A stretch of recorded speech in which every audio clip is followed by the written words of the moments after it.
the July 1st, 2020 meeting of the Windham Southeast School District to order at 6 p.m.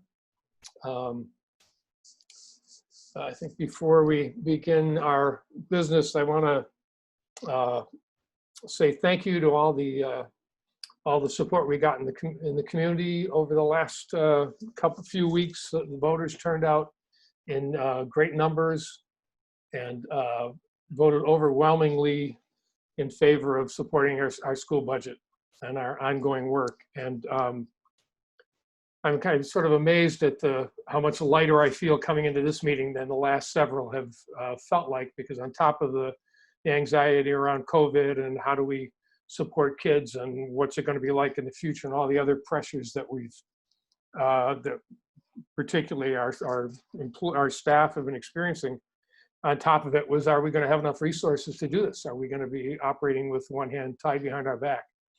And the voters very clearly said no, that it's a real vote of confidence in the quality of the community schools that our teachers and staff and administrators have created. And I'm very grateful that we had such an outpouring of support.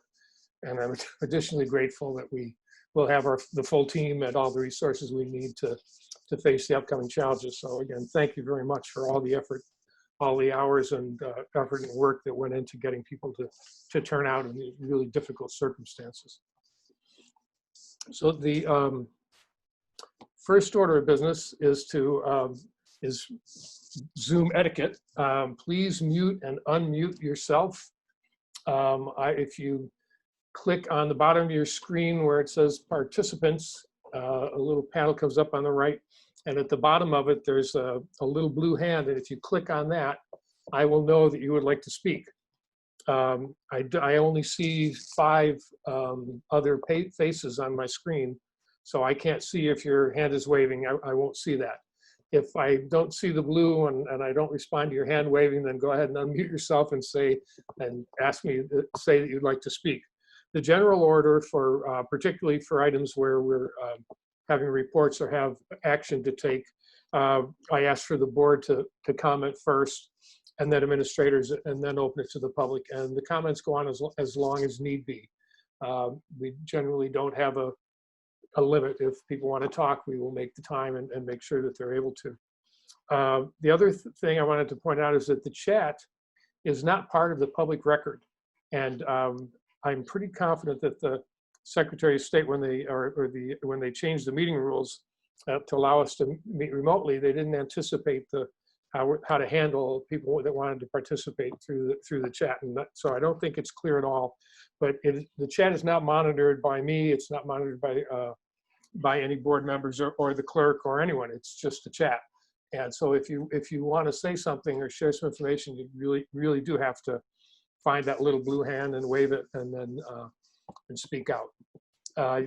People do look at it, and if you're really reserved in that, you can put a note in there and what you want to say, and somebody else might speak up for you. But I just want to point out that that's not where business takes place, and takes place in the open on the screen in this case. So I just wanted to be clear about those points before we get going. And the first thing on the agenda is to recognize and welcome our new superintendent, Andy Skarzinski, and I hope that Andy has a thing or two to say. Thank you, David. I'm honored to be here and thrilled to be starting my role as superintendent of Windham Southeast Supervisory Union and Windham Southeast Supervisory School District. You know, it's really incredible, the outpouring of voters yesterday to pass a budget. The level of support for students and our families in the community is just absolutely outstanding. And I'm completely proud with the effort that everyone put in to get that vote out. As I've started my entry, I walked into the office today for really the second time to see things and was able to work a full day in the building. It felt great to be there, and I already feel like it's a place where I'm going to be home for a long, long time. My goal is to engage in a real systematic method of learning more, hitting the ground learning, as I've called it, to inquiring as much as I can in a very, very strategic fashion to learn about the district, to learn about you all, to continue to make gains in our efforts to help students learn and grow and develop. That's while simultaneously balancing the needs to reopen our schools, as we'll talk about a little later on when we have the superintendent's report. So thank you, David. Again, it's an honor and a privilege to be here, and I'm thrilled to be starting my tenure as superintendent. Great, thank you. I don't believe we have any specific visitors tonight that we expect to hear from. So I'll move directly to the clerk's report, which will be a consent agenda. The clerk's report, the approval of minutes from June 17th and June 23rd, and the approval of warrants from June 1st, June 8th, June 15th, June 22nd, and payrolls from June 5th and June 19th, 2020. So could I have a motion, please, to move the consent agenda? So moved. Thank you, Thomas. Second. Thank you, Liz. Moved by Thomas Nolan, seconded by Liz Adams. Any questions or comments? Or Sean, did you have any questions that you would like want to share the response for? Not too many, in terms of the warrants and payrolls. Mhm. I did have one thing that I would like to mention, though. As I was going through the warrants, I saw 6 notations of students of the Brattleboro Union High School who have been recipients of the Ralph Eames Scholarship. And that represents $6,000 a year for a graduate of Brattleboro Union High School, for a total endowment to those students, a scholarship of $36,000. And I just wanted to make sure everybody's aware of what an incredible resource that is for the students that are interested in any art venue coming out of Brattleboro Union High School. And I think it's just remarkable that a town and a community of that size, because of the generosity of somebody that lived in this town, it makes a huge difference. And so that was one of the most significant things that I saw in the warrants. And I did talk to Frank about it a little bit, and I just think it's great. So thank you. Thanks for pointing it out, Sean. And Thomas, I see your hand. I think I know what you're going to comment on, but go ahead. Well, no, maybe you don't. I just want to remind people who are in here to please list their full legal name, because I need to put you all down in the attendees, and many people, they have partial names or not names. Please either list it there or send me in the chat your full name, because I do need it. Great. Thank you. Okay, any other comments or questions about the consent agenda, the warrants, or the minutes of the last 2 meetings? Seeing none, all those in favor, please unmute and signify by saying aye. Aye. Aye. Aye. Any opposed? Hearing none, the consent agenda is approved. The next is communications. I don't believe we've had any communications that we were asked to share with the entire board that aren't already on the agenda. So we'll move to committee reports. Finance Committee, I do not believe has met yet. Have you, Sean? I'm sorry. Unmute, yeah. We have not met. But I did have a conversation with Frank about that. And I think it would be good at some time in the relatively near future. There are a lot of things that we used to cover, and because we haven't met, I think there's a lot of information that could be disseminated by having a meeting. So we have to pick out a time, and yeah, that's pretty much it. Great, thank you. The Personnel Committee? We haven't met since the last time. It was before the last WSESD meeting. Great, thanks, Kelly. And Policy and Amendment Committee has not met, but Ann has sent around a notice that we will need to meet soon. So please, if you're on that committee, get back to Ann and let her know what a convenient time would be. Thank you, Dave. Thomas? Or I heard someone's voice. I just said thank you, Dave. Oh, you're welcome. The Programmatic and Performance Equity Committee did meet. Emily, would you like to provide a brief update? Sure. So we met last Wednesday, and what our task was for that committee meeting was to really finalize any lingering questions we had regarding the gender equity in sports report that we were reviewing. So I sent those off, a few last questions to Chris Sawyer, as well as a few last data requests. So those, we don't have a timeline for getting that back. Some of them are a little bit larger, so they might take a little more time. But we did compile a list of recommendations that we would like to present to the rest of the school board for hopefully for some discussion, and then maybe for approval that would target some specific points of equity throughout the district in sports, so, or in athletics. So I don't know when that's scheduled to come onto our docket, but I'm sure David's working to kind of figure out what makes a meeting not so long and kind of put it somewhere that makes sense. So Yeah. that will be coming up in the future. Great. Thanks, Emily. It looks like the committee meets next Wednesday, and we'll just see if we're ready, and if we are, then we'll put it on the agenda for the 15th. Great.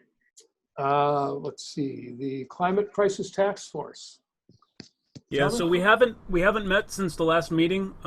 We will be meeting on I believe it's a Monday, but it's July 21st. That's our next meeting. Okay, great. And Communications Council. Actually, we need to talk a little bit about this. The communications, we had an email from Robin Morgan, a former Brattleboro Town School Board member, with several really excellent ideas about communications, a couple of which I can take care of pretty much on my own. And then there was conversation about a systematic way of getting information out. And Robin is volunteered to join the committee, and Michelle is already on the committee. So those are two pretty excellent members. But I think we need at least Jamie Contois has sort of shared that committee for a while, and I'm not sure if she's going to be able to continue or not. But we need to get a meeting scheduled and maybe find another board member to serve on that committee to help with the communications work. So any thoughts or any volunteers, or Michelle, do you have any further information or update?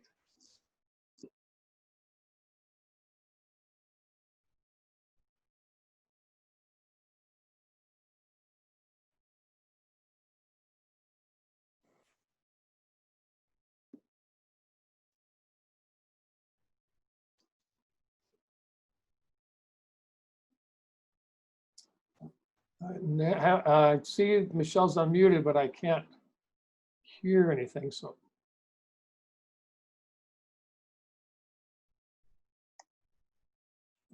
there you are. Okay. Thank you. I'm not sure that I had anything to share. Have you heard from Jamie or? Jamie did send me a while ago a list of some resources. I'm really excited to be part of this. I definitely spent a lot of time on social media pushing the vote and everything that was happening. But yeah, they're definitely, I don't know what I'm doing, so I need some guidance and some expertise. Okay. But I'm very eager to participate, and I think that the ideas that came through in that email, I just forgot her name, but I thought they were spot on, and I think that communication is really important. I'm hearing from a lot of parents, you know, that's an issue right now, and there's so many concerns, and it's really valued when we communicate well. So. Great. Yeah, I think maybe rather than ask people to volunteer right now in a meeting, I think maybe what I'll try and do is set up a time for you and Robin and me and Jamie to Zoom and see if we can come up, brainstorm a little bit. Sounds and just kind of figure out some next steps, and then maybe invite some person or two to join. Thank you. Okay, Diversity and Equity Committee. Yep, so we met and we went over a big list what's titled the WSESU/SD Ongoing Social Justice and Anti-Racist Commitment, which I believe we're going to be talking about later. Yes, we are. Thank you. And the SU board met. Kelly, could you give us an update on that? Since I don't remember, I had to leave early and I'm not sure, I don't think I missed anything, but I don't remember. David, you want me to handle it? Oh, Carrie, I didn't see you come in. Yes, That's please. okay. I know we did the basic minutes and payrolls and all of that, but we also did a large number of 1% funding, and a lot of it was focused on reopening in the fall. So I'm sure that will come about, but there was some great proposals for how to help people get prepared. And then we did the food service contract renewal. Those were the two main things I remember doing. I do believe we need to get another meeting on the books. So if SU members can just be prepared for an email about scheduling another meeting coming up. Okay, thank you. You're I'm sure welcome. we're all looking forward to another meeting. And now the Leadership Council reports. I'm not sure there was much activity this week or last week on Leadership Councils, but any to report? Sean, I see your hand up. Go ahead. Yeah, the Guilford Leadership Council met on June 19th, and there were 10 individuals in attendance to that meeting, and quite a bit of discussion about the importance of equity and diversity, and some initiatives that the Guilford School has taken were reported on by John Gagnon, the principal. And then there was it was just an excellent sort of mixed talk. Let me see, we are going to have another meeting on, the next meeting is July 10th at 1 o'clock. So yeah, the minutes too were very nicely done. And if people want to look at the minutes for the Guilford Leadership Council, just go to the website and click on leadership, and then there's all the agendas and all the minutes are posted there. And Guilford, once again, it seems very proactive. One thing that did come up was the awareness by the Leadership Council of Guilford that the individuals that are on that council need to renew their membership and then be reinstated by this board, the WSESD board. So, you know, we didn't really talk about it, but that might be a conversation down the road about, since they only serve for a year, when the new renewal is, you know, takes place. And that was about it. It was a good meeting. Actually, John was, your principal was very much on top of this and sent a list to me and to Andy of the people that wanted to be renewed and the 2 new members. And I would be happy to read that, but I thought that John might, if John wants to do that, that'd be great. Otherwise, I'll just run through it. And I think Wendy already has it for the minutes. Yeah. And we can approve them right now. David, would you mind reading through the list? Because I'm afraid I don't have it right in front of me. Okay, I do. I do. Great. Thank I you. thought I probably would have to. Great. Thank Yeah, so the Guilford Leadership Council, Beth Bristol, a parent and former board member, would like to renew her membership. Aaron Kachak, the same thing, a parent and former board member. Tasha Tillman, a parent. Hannah, I don't know if Tasha was a former board member. Yes, she was. Yes, thank you, John. And Hannah Salisbury, also a teacher in the school.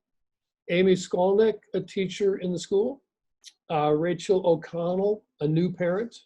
And Jacqueline LaFlamme, a new parent. So the well-staffed and well-represented school leadership council. So I need a motion to accept the applications of the 1, 2, 3, 4, 5, 6, 7 members of the Guilford Leadership Council. So moved. Thank you, Sean. Could I have a second, please? Second, Emily? Thank you, Emily. It's moved and seconded to accept the proposed slate for the Guilford Leadership Council. Would Everyone supporting it, please unmute and signify by saying aye. Aye. Aye. Any opposed? Hearing none, we have ratified the Guilford Leadership Council. Thank you for the council and for John Gagnon for paying such close attention to the policy. Thank you. And Julianne, I see you have your hand up. Yes. From Dummerston. Yes. The Dummerston Leadership Council also met on Thursday, June 18th. We had some issues with our Zoom link, so Michelle wasn't able to log on, but we talked about our outdoor learning survey, which we'll be evaluating in July. Our next meeting is July 9th. We heard an update from our school-based diversity and equity committee to talk about some actions we took at the end of the year. We talked about the budget, of course, getting the word out, and started to talk and think a little bit about reopening. So those are the major topics from that meeting. Sounds like a timely agenda. Thank you. You're welcome. And I have minutes, which everyone here should have seen. yes. Ruby, would you like to give this, or would you rather have me do it? It's up to you, and I don't mind. I don't mind at all. I'm the clerk, Ruby McAdoo from Putney, of the Leadership Council, and we, as a Leadership Council, decided to start sending a board report, kind of a summary of a condensed version of each meeting. And we did send the last one. The most recent meeting we had was on the 18th, and we haven't, as a Leadership Council, approved the report, so you haven't seen that. But we sent along the most recent one, which was, from the beginning of June. But at the last meeting on the 18th, it was really, it was our second meeting of the month. We didn't do any business like approving minutes, but we focused on, as you heard from Dummerston, we focused on diversity, equity, inclusion, just talked about the school-based diversity committee. We also discussed, and will come forth with a request soon, hopefully by your next meeting.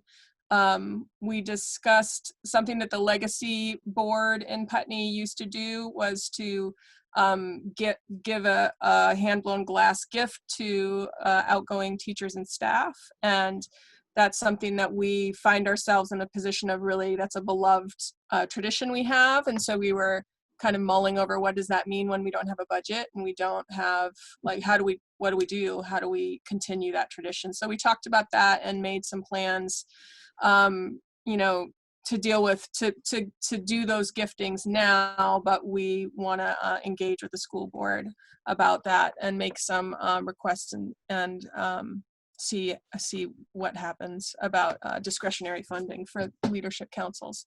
But you'll hear more about that later. And but that's it. And we'll be sending you reports so that if no one from the Leadership Council who's not already a board member is here at your meetings, you'll have some written thing that will be easy to digest. Great. Thanks, Ruby. Thomas? Yep. So I wasn't able to attend. It conflicted with the diversity committee meeting, but BAMS held their first Leadership Council meeting. Keith told me I can't report back on what went on, but the next one will be September 1st. That's the extent of what I know of that one. Great. Let's see, any other Leadership Council reports, updates? Okay, then we will move to administrative reports. Okay. Well, we have some new hires this evening, as well as an update on our COVID reopening work that we've done thus far. Would you like me to start with the new hiring, David? That'd be great. And I think Wendy has the names already, so we're okay. So we have 2 teachers being hired in Guilford. John, I'll let you share their background, and then we have a teacher at BAMS as well. So John, do you want to share the background of Madison and Kevin? Sure. Thank you, Andy. So for fifth grade, we have Madison Gregg. Madison is from West Virginia. She has a master's in education from West Virginia University, and this will be her first year with her own classroom. So we're really excited to welcome Madison to Guilford School as our new fifth grade teacher. And then we have Kevin Eli, and Kevin will be our new 60% gym teacher. And Kevin is a recent graduate from Plymouth State College, and he served 4 years in the New Hampshire Army Guard, and he was the New Hampshire State Wrestling Champion back when he was in high school. So we have two young, eager teachers joining our staff, and we're very happy to have them. Great. Thank you, John. Thank you, John. And Tom, do you want to share information on Alessandra? Sure. Tom Doughton, Assistant Principal at Brattleboro Middle School. Keith couldn't be here tonight, so I'm sitting in. Yeah, we are looking to hire for a foreign language position, and we were fortunate to have a number of applicants, and our choice is Alessandra Chardon. She actually is fluent in 3 languages, which is remarkable from a lot of fronts, because it's kind of a position that over the years has morphed into somebody that could do all 3 languages. And we feel very fortunate that Alessandra applied to this position, having that mastery as well, so we can continue with our language program at BAMS as it has been for a number of years now. She comes with a varied background, but this will be her first teaching position. So we're very excited because she's quite ready to take this on and very excited about coming on board at BAM. Thank you, Tom. I see Tim's hand up. Tim, go ahead. I'm just curious, which 3 languages? Good question. German, French, and Spanish. Which do you speak, Tim? All 3 and more? That is a wonderful combination. Yeah. I think, well, shall we move that those hirings right now and then go on with the report? Yeah. Okay. Could I have a motion, please, to accept the employment as employees as presented? So moved. Thanks, Kelly. Second? Seconded, Jackie. Thanks, Jackie. Any discussion? Hearing none, all those in favor, please unmute and signify by saying aye. Aye. Aye. Aye. Any opposed? Thank you. The hirings are approved. Thanks. Okay, so we have also a teacher requesting a 1-year leave of absence pending approval for the SU math coach position. As you know, the SU has an open math coach position that came about with that individual having a 1-year leave of absence approved. We'd like to put forward the leave of absence request right now so that the principal of the school where the individual currently works can post for an anticipated opening pending that approval of the 1-year math coach position. Okay, so we need a motion to approve a 1-year leave of absence as presented. I have a motion, please. So moved, Jackie. Thanks, Jackie. Second? Seconded. Thank you, Thomas. So moved and seconded to approve a leave of absence as presented by the administration. Any discussion? All those in favor, please signify by saying aye. Aye. Aye. Aye. Any opposed? Hearing none, the leave is approved. Thanks. Excellent, thank you. So the big topic that we've been working on, as you can imagine, is the reopening of schools. And as you've heard the secretary and the governor share, the intention is to have our schools reopen and students back in the buildings this coming school year. So the Agency of Education and Department of Health released its reopening guidance in a document called the Strong and Healthy Start, and that's available on the AO and the Agency of Education's website. And we'll be using those guidelines to help direct our plans and frame the reopening of schools. So as an update and the general information, last week we conducted a full day meeting with our leadership team. to review the items in the plan, to examine our needs and to discuss how to bring students back into school safely.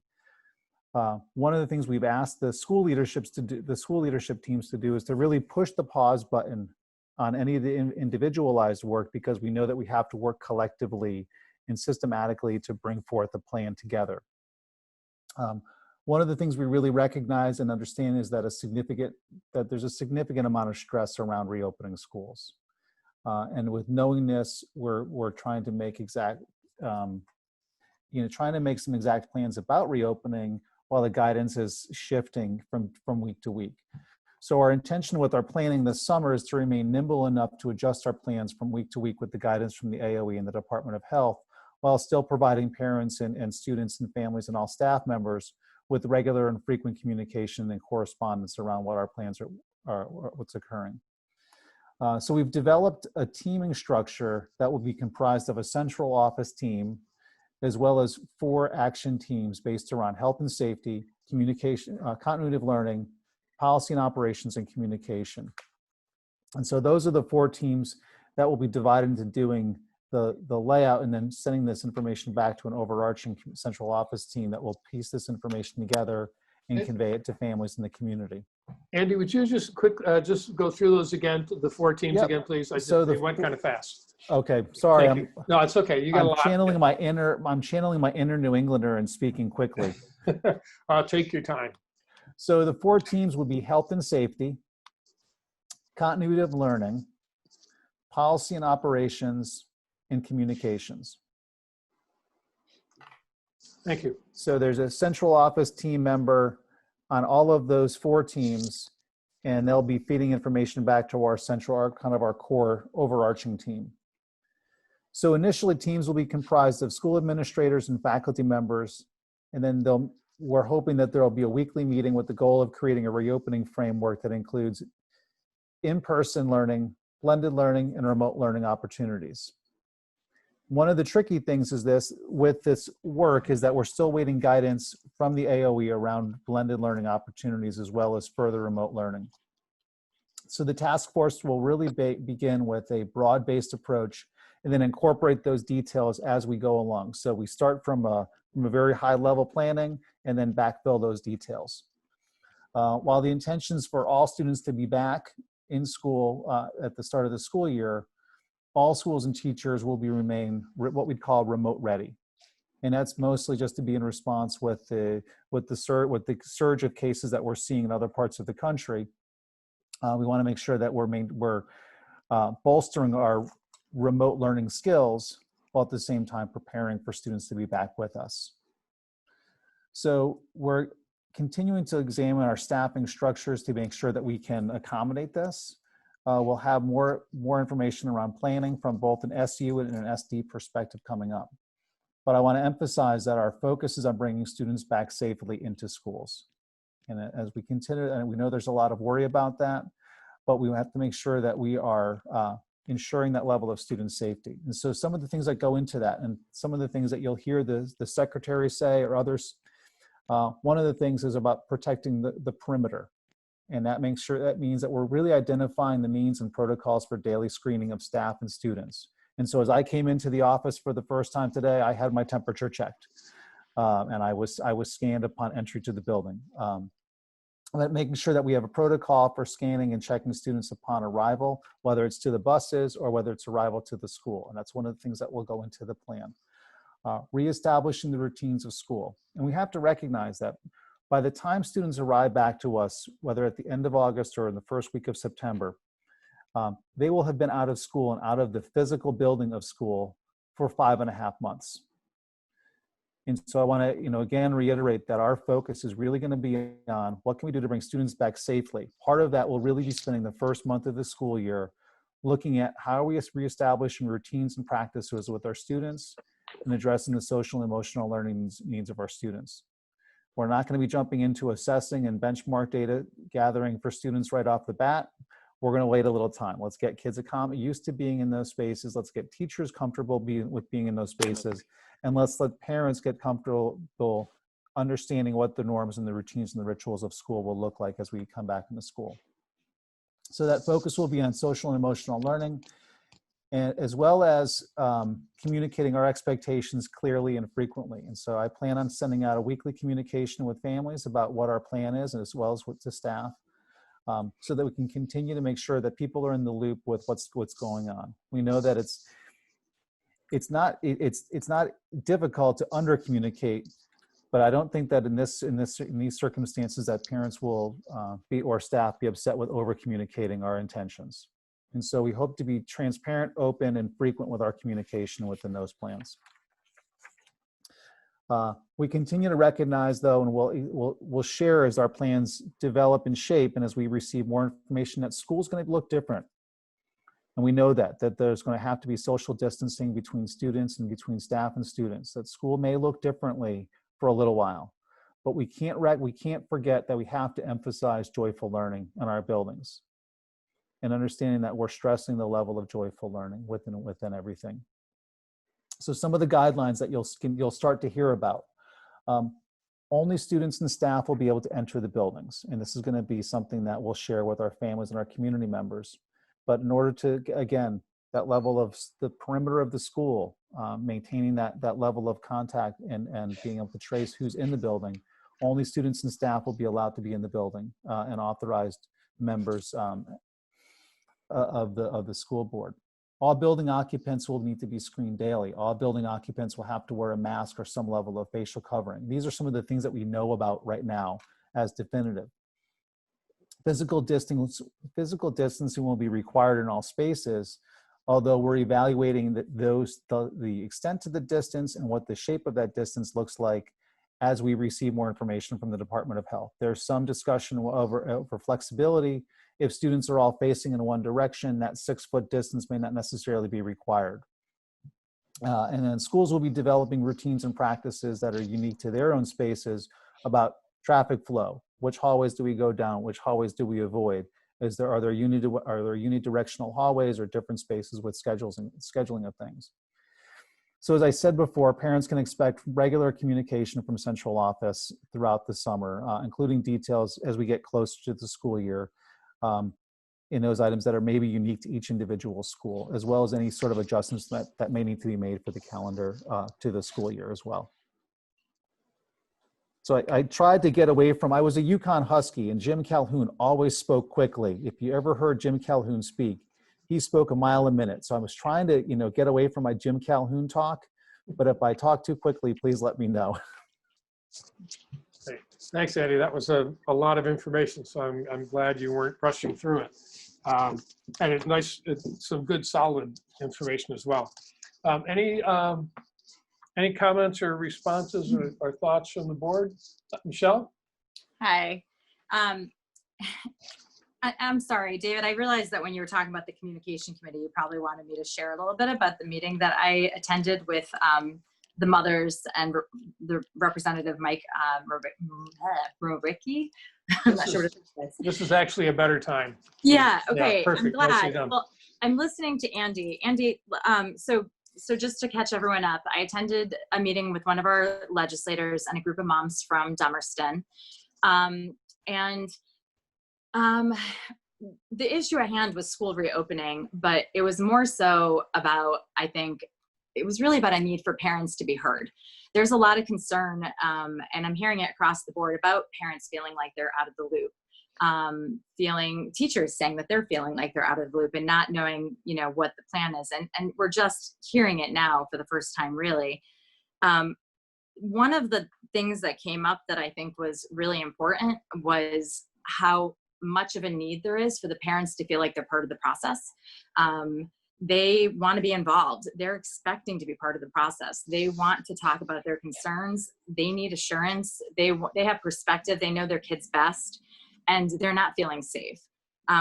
There was some excitement. We talked a little about if there was like a task force with community members that had a place and had a voice. But, I think you just said that the kind of team of people that are going to work on this are school administrators and faculty. And I do think that there needs to be parental representation. I think, it's easy to say we have this list of guidelines we're going to do our best to follow. But as a parent, when we talk about face masks and boundaries and, you know, hygiene. And those are things kids aren't good at all. And so it doesn't instill a lot of faith in knowing that there's going to be, all the boxes will be checked and our kids are safe. And it's really intimidating. It's scary to trust that the schools are going to take care of our kids, you know, to the capacity that we would be taking care of them. Especially considering that this is all new. Many kids, my kids, have never even really worn a mask. And so there's just so many questions. And I realize that things will develop, and I'm so glad to hear that the plan is to over communicate, if anything. But is that something that could be on your radar? I know that was the general consensus I was getting from this group, is that they want to make sure the right people are hearing their thoughts and it's on their radar, and that they're the time for questions to be asked and answers and adjustments to be made is before school starts, not Absolutely. once school starts. I think there's absolutely space for that, whether it's through the leadership councils or whether we invite parents in once our teams are established. I think in terms of the tiering of things, we want to look at, you know, the administrators, you know, the teachers, and then bring parents into the loop with the different task force groups. I think there's absolutely a great space for those parents to be part of that. And I think the feedback loop is critical, especially with our younger students who, as you say, may not be comfortable wearing a mask or may not have had to wear a mask for the last 3 months because they've been at home. And it will be different. I think we've seen enough of the memes too that go around on certain social media sites around, you know, what a child is doing with a mask, or you know, how they're wearing it either effectively or ineffectively. So I do think that there's space for that. So I appreciate the feedback.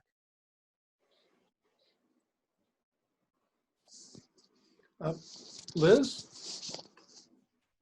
I've heard quite a bit about parents who do not want to send their kids back to school this fall and want to continue with remote learning. And you spoke about coming up with different plans. So is there a plan for that to include families who want to continue remote learning instead of going back into the classroom? So that has been discussed at in a number of different school districts. Right now, we're waiting for guidance from the Agency of Education about that. At this point, there's no sort of guidance on that. We're hoping that comes out middle of the month. That's been something that's been stressed to the secretary. You know, that same scenario, that there are many families that would like for their students to stay home, do the work remotely, and that would require some shifting within the buildings to find the staff to accommodate that. And I think if we need a mechanism by which we can authorize that and approve that, and then identify the staffing that would allow for that. But we're hoping that that information should come out by the latest by middle of July. Okay, because we don't want to lose those kids. Absolutely not. And the other thing was, you said that they're thinking about, I read the guidance, and in that guidance it says students 6 feet apart, and how the buses would look, and I don't know if they're going to change, like you said, they could change anything at any time. But when I think about the classroom space that my granddaughter's been in at Putney Central with a class of 17 kids with a 6-foot spacing, there's no way you're going to get 17 kids in one of those classrooms. And so that was one of the things we did in our meeting last week, was to look at the spaces within the buildings to calculate how many students can fit in the classrooms. And in most places, there were some overage. There might need to be some shifting with things in some of the buildings, but most of the elementaries can fit the students without having to do too many moves or create too much upheaval in the buildings.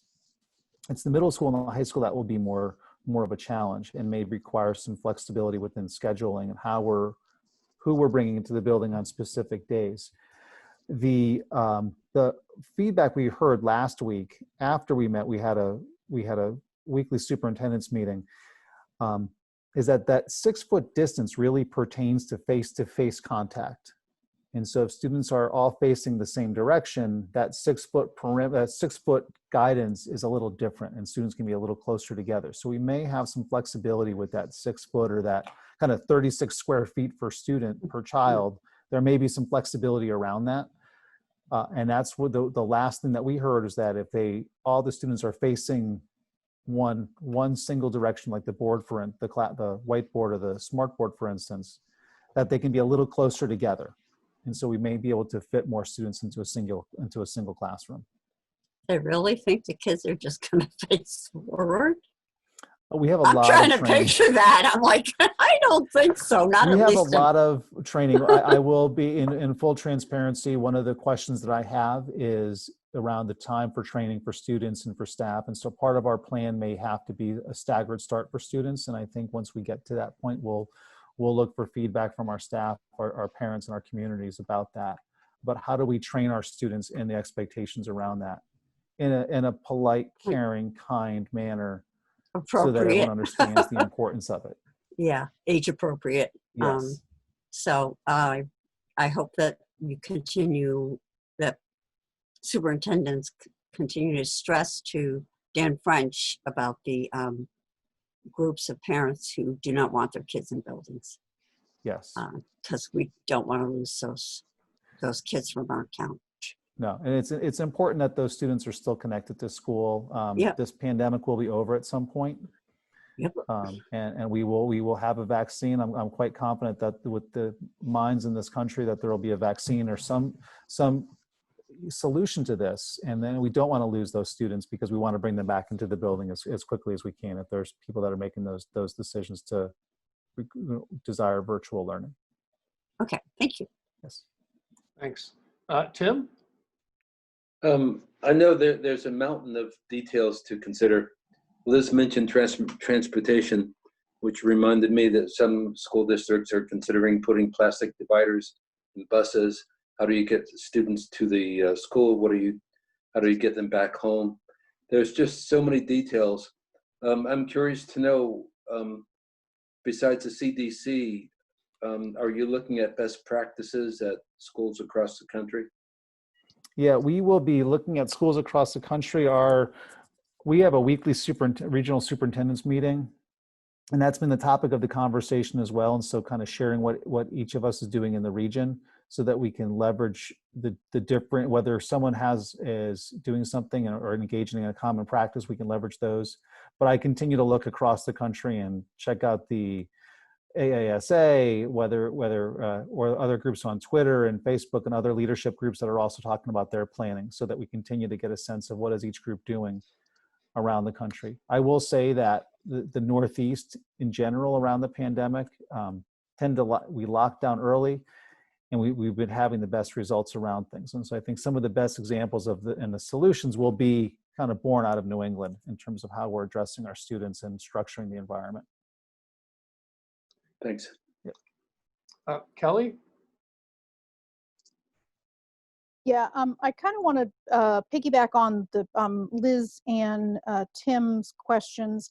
And this goes to, you said that there might be a possibility of like a staggered arrival time or start time for some of the students. And I'm wondering if that's going to, I'm trying to imagine how that would work and logistically. And so is that going, and I may be getting ahead of you, and this may just be something that you're thinking about and coming back to us with responses. But I'm wondering, is that going to require more buses, more bus drivers? Or is it going to be an additional cost for us? And if so, is that something that we would be looking to get other funds to help us reimburse for that? Kelly, I think Frank is going to address that. But Andy, if you want to say something, go ahead. But no, but Frank, legislature's made some steps, and as much as we know right now, I've asked Frank to share that with us. Okay, so thank you. You can do that now or wait for the financial report. Whatever makes sense. Do you want to share about CARES money and other sources, Frank? Sure. Thank you. Yeah, good question. And we did get some communication from the AOE just this morning about the CARES Act. Unfortunately, it wasn't that here is the guidance. It was that they're working as a top priority now that the Senate and the governor has signed the appropriation bill, which included 50 million for schools for CARES, related costs. So next steps will be for the Agency of Ed to define an application process for the schools and a criteria on which we can submit requests. We expect to see that certainly within a couple of weeks. It's the Agency of Ed's responsibility to define that. I've read the CARES Act that Congress passed, and the sorts of things that you're asking about were specifically contemplated by the United States Congress. So I'm very confident that it is likely we will have to have additional bus routes, and those will be covered costs, is what I'm anticipating. And then there are other sort of coordination services, training services that were contemplated by the Congress. It's in the CARES Act law that I, again, would expect to see that as part of the Agency of Ed's, criteria for which we can apply. The 50 million sounds like a lot of money, but we know, given Vermont spends 1.6 billion in public education, that's not a large percentage of what we do. So as always, we have to be very careful about how we try to utilize those funds. They are finite, obviously. Can I follow up? Yes, go ahead, Kelly. So is the bus company, because are they prepared to sort of accommodate us, and have you been communicating with them about that, if so? I mean, I'm just trying to see if how prepared are we for this possibility? I know Lyle had started that conversation, and in the absence of anything definitive, we don't have a refined plan at this point, but Kosmuskas, our contracted service, has been very receptive to working with us. So they did a great job for us last year. They were very accommodative. They extended themselves to do the food service transportation in lieu of our regular student transportation. They've really been terrific in problem solving, and we're confident that that's going to continue. Thank you. Michelle?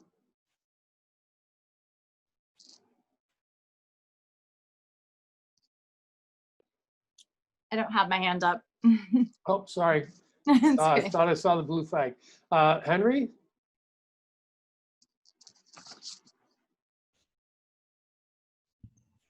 Yeah, hi. I just had a couple questions. Maybe this is for Andy. I don't know, Andy, I know it's your first day and it's kind of a tough way to start, but have you been made aware that there's also a Vermont NEA group? So I know that Peggy Maxfield is part of that, and you didn't mention the union as a player in designing what's happening in the schools when they return. So I wanted to hear your thoughts about what role you see the union playing, given that we've already got a committee, I think, led by Peggy as a union member and maybe other union members with her. And then also, I want to know how much flexibility individual schools will have. You mentioned that the high school, for example, will have very different parameters than, for example, Academy School or Putney Central School. And how will that work in terms of what the high school will be designing, and who will have input at the high school level, and how that will work? So I guess those are my two questions. Thanks. So the math basically dictates a lot of the flexibility in the schools in terms of the spacing that we have available for students. That's the primary driver of the work. I have a call with Scott scheduled for later this week, and so we'll talk about what is taking place with the unions in planning. And certainly that we need teacher input, we need union leadership input, and union input on the plans that we're developing, because it impacts everything that everyone's doing within the buildings. But the flexibility around the building will be kind of, in each of the buildings, is driven by the space that's available for students within the classrooms, the ability to meet those student needs, and also student age. I think that there's a much greater independence with middle school and high school students than that there are with elementary students. And so that will also dictate the rollout of the planning for things. As we were looking at the high school, the space to accommodate all the students within the building, given the guidelines that we've been presented, may not be available. And so we'll be working with both with the union leadership as well as with steering committees to kind of get feedback on the individual plans, to both seek feedback from those groups as well as to get feedback on any plans that they've already started on. Thank you. I'm not seeing any more board or public hands up. Andy, is there anything else you wanted to add? I think we've covered most of it, David. Yeah, it's great to have a lot of specifics and to have people asking, sort of giving you a sense of what the questions are that they're hearing in the community and from the staff. Tim does have his hand up. Go ahead, Tim. I hate to ask you this, Andy, but in normal days, next month, the football team would begin practicing. How does it look for sports? We're still waiting further word on sports. Word from whom? I think we will continue to see guidance from the Department of Health, the AOE, and we'll continue to work with the athletic department around what sports look like.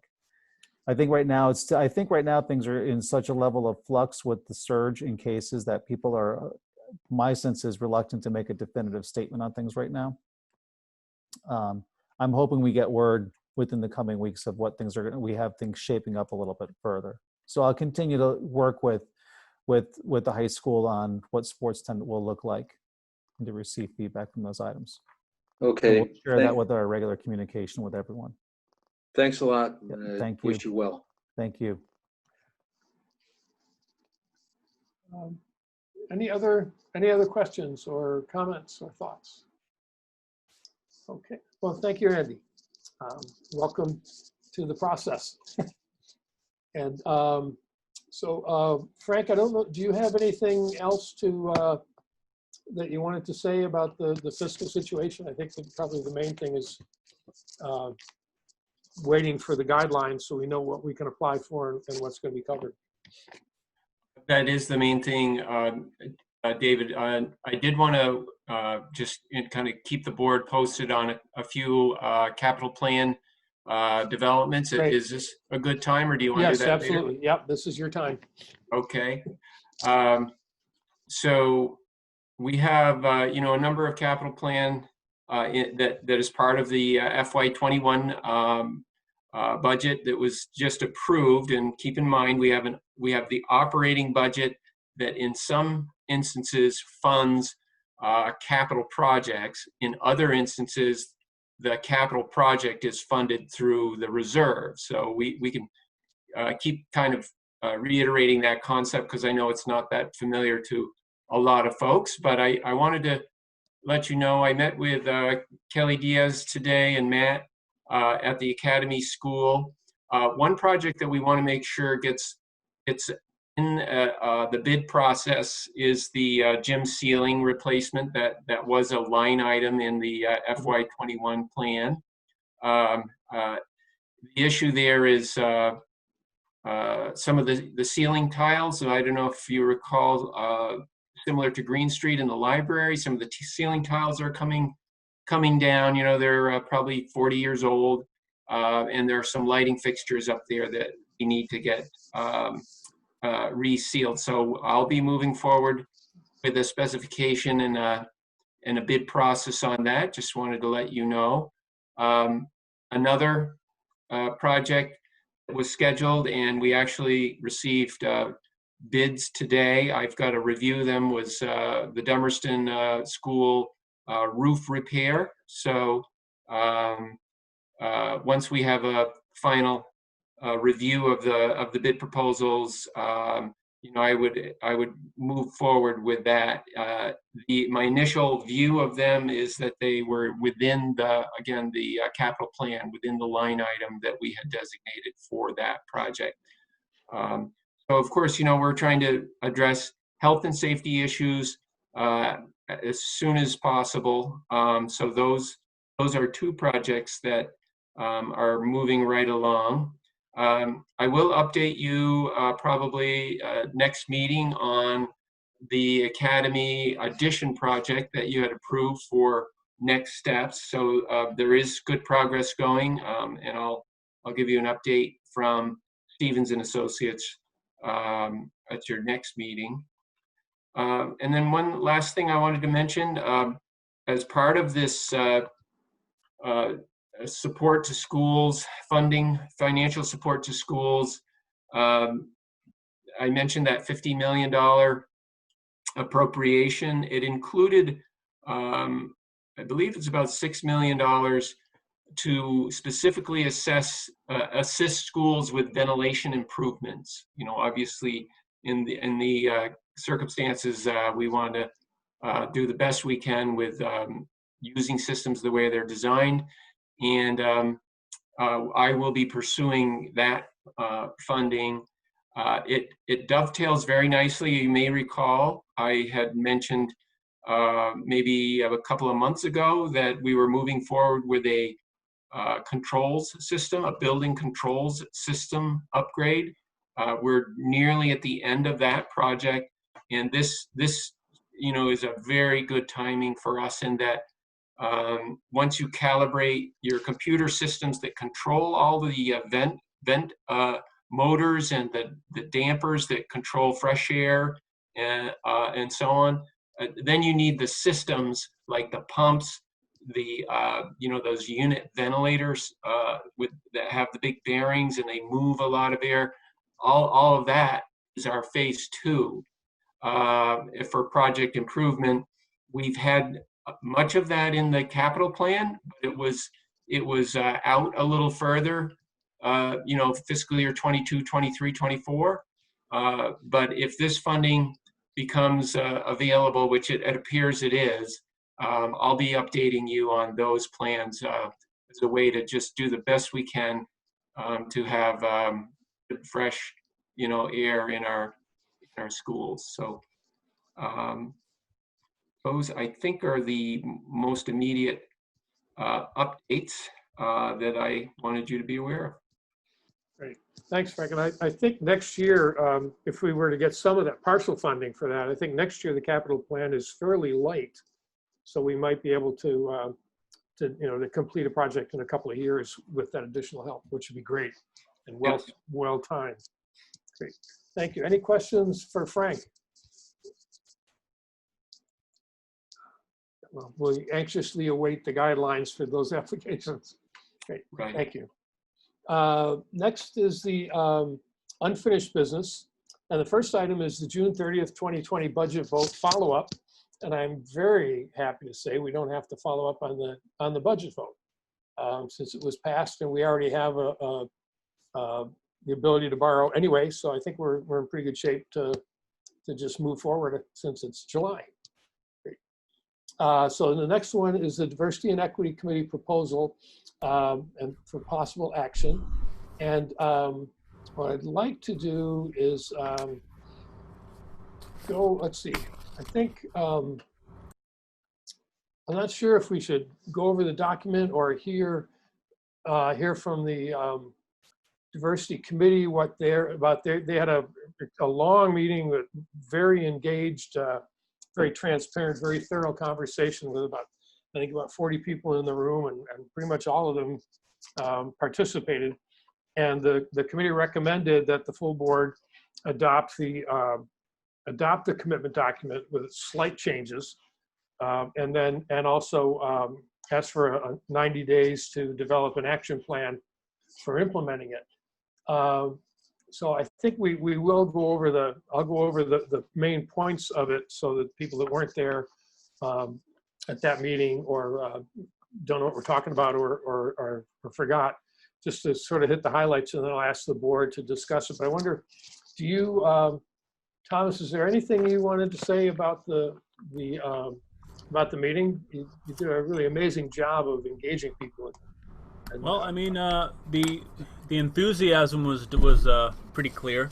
I think the points and the commitment that we would recommend the board sign on to is it's in depth, but it's pretty basic. It's too bad that we have to actually do this. It's too bad that this work has to be done. But we're at the point in history where we should really take the bull by the horns, as they say. I think we should really get into the work on this, and I think it's a great document. I don't know what more to say. Oh, no, that's fine. So I will share the document on my screen, and let's see, and just go over the 8 main points. Every part of it matters because there are commitments in the introduction, and I'll get this up on the district website if it's not already. And it came around with the documents last week, so you would find it in the. I think you'd find it in the minutes of our last meeting on the website as well. And the changes were just to be really specific about involving students and parents, and wanting to make sure that the teacher leaders had a demonstrated commitment to doing this work. Otherwise, this document is the same as the one you saw last week. And the first one basically talks about actively teaching anti-racism using current world events and evaluating curriculum, books, materials, staffing practices, policies, just pretty much everything we do with an anti-racist lens.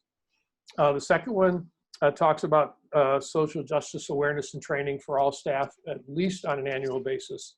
And some of that is happening already. The board diversity committee has talked about training in the upcoming year for the board and the administration, and other parts of this proposal will provide opportunities for training for the rest of the staff. This is a big project, and it's going to take a while, but we'd love to get started on it. The third one is to create space and resources for the internal work among staff to become critically conscious and reflective anti-racist practitioners. It's not something that you decide you're going to do and then do. It's a process, and it's a self-reflection and a sharing and communicating process. And I think that's one of the infrastructure or structural things that's going to be hardest to do, because it has to do with time. And we already have incredible demands on our time, but this is as much an emergency as COVID-19 in terms of what the effect it has on people. Let's see, the next one is about when openings occur, that we make a concerted effort to hire people from marginalized groups with a focus on Black, Indigenous, and other people of color, and address the obstacles that may interfere with accomplishing that, and what it takes to attract qualified applicants. And the Brattleboro Town School Board for the last few years has been making efforts in this direction, but we haven't been successful. And we made a significant effort this spring in some of our offerings as well. And we obviously need to do more, and we need to get some advice about how to do more and how to do it more effectively. The next one is to try and do business with outside organizations and individuals that have demonstrated commitment to social justice and anti-racism, including BIPOC owned and operated businesses. We do that already through a lot of our purchasing, but we need to be much more conscious about it and concentrated. And the next one is thoroughly evaluate the successes and failures of the remote educational strategies and techniques that have been used. And since it's likely that we're going to be using them in the future, that is relatively high on the list in the near future. And then the last one is no, I'm sorry, not the last one. The next one is to ensure that each school has a student-focused organization where BIPOC students can provide each other support and define issues needing attention, a place for them to have a voice. Diversity and Equity Committee responsible for leading regular discussions about white supremacy at staff meetings, And the third are that diversity and equity teacher leaders are identified in all of the schools. And we are well underway in those efforts already. So we just need to redouble and make sure that it's being done comprehensively. And then, but that's another infrastructure situation where we have to actually create structures and time for them to function. And then the last one is to hold ourselves accountable, at least annually, taking an organized inventory of how well we're doing. And accountability and assessment and measurement is something that we know how to do. So that's the document. And what I'd like to ask now is for just the way I mentioned this earlier, but for people that weren't here at the very beginning of the meeting, within situations where we have, particularly situations where we are going to make a decision, we try to hear from board members first, and then certainly from administrators as well, and then from the public. So anyone who wishes to speak, please put your flag up. And if I don't call on you quickly, if you're not a board member and I don't call on you quickly, it's just because I need to hear from board members first. So I'd just like to open this up to comments. Maybe the diversity committee members who participated might want to add a little bit to the understanding of what each of these items means. Thomas went through all of them at the meeting, but the conversation was very far-ranging and things well beyond just the content of these 8 points came up in the conversation. So Kelly, would you like to start, please? Kelly Young? Yeah, so I just have a couple questions about logistically. I mean, it sounds like we'd like to do this, we'd like to focus on this, we'd like to do these sort of things. But logistically, I'm wondering, what is this actually going to entail other than, so it's going to require some additional spaces, but I guess I'd like to understand a little bit more logistically about what is expected that's going to need to be put into place or actions taken if this is what's going to happen. I hope that makes sense. Yeah, I think, well, yes, absolutely. I think, well, the broadest response is that the diversity committee has asked for the staff to develop an action plan in the next 90 days to start to address those very questions. I'm sure there are people with ideas and thoughts and information about that and knowledge about that, but that's what's included in the proposal for this evening. Thomas? Yeah, I mean, my only small comment here was that this is just a starting point. This is a formal, if adopted, would be a formal commitment by the board and by the district to make this our near-term goal that will come up with an actual, plan to implement within the next 90 days. And that from there on, the Diversity and Equity Committee would have the task every month when we meet of checking in on the progress and where we are and what the next step is. So my idea is, if we adopt this, is that the administration and the different school principals would start with an action plan over 90 days, and then the Diversity Committee would review it as time goes on. Thanks, Thomas. Emily? So I have a few questions. My first question is, so this is a document that's in tandem with what Michaela had presented at our previous meeting, I'm assuming, or they're operating kind of like in two separate fields. So I'm wondering. This is the same document with two very small adjustments. Oh, okay. Okay, same doc. And okay, so this is essentially, the hope would be this is the structural component that would then, I guess, push all the work we heard about before forward. Yes. Is this 90-day action plan? Okay, perfect. And then when we say, it popped into my head, like, so each school would have this committee, and one of the bullets was how to ensure about the organizations and supporting essentially organizations that we work with, that they support anti-racism and social justice.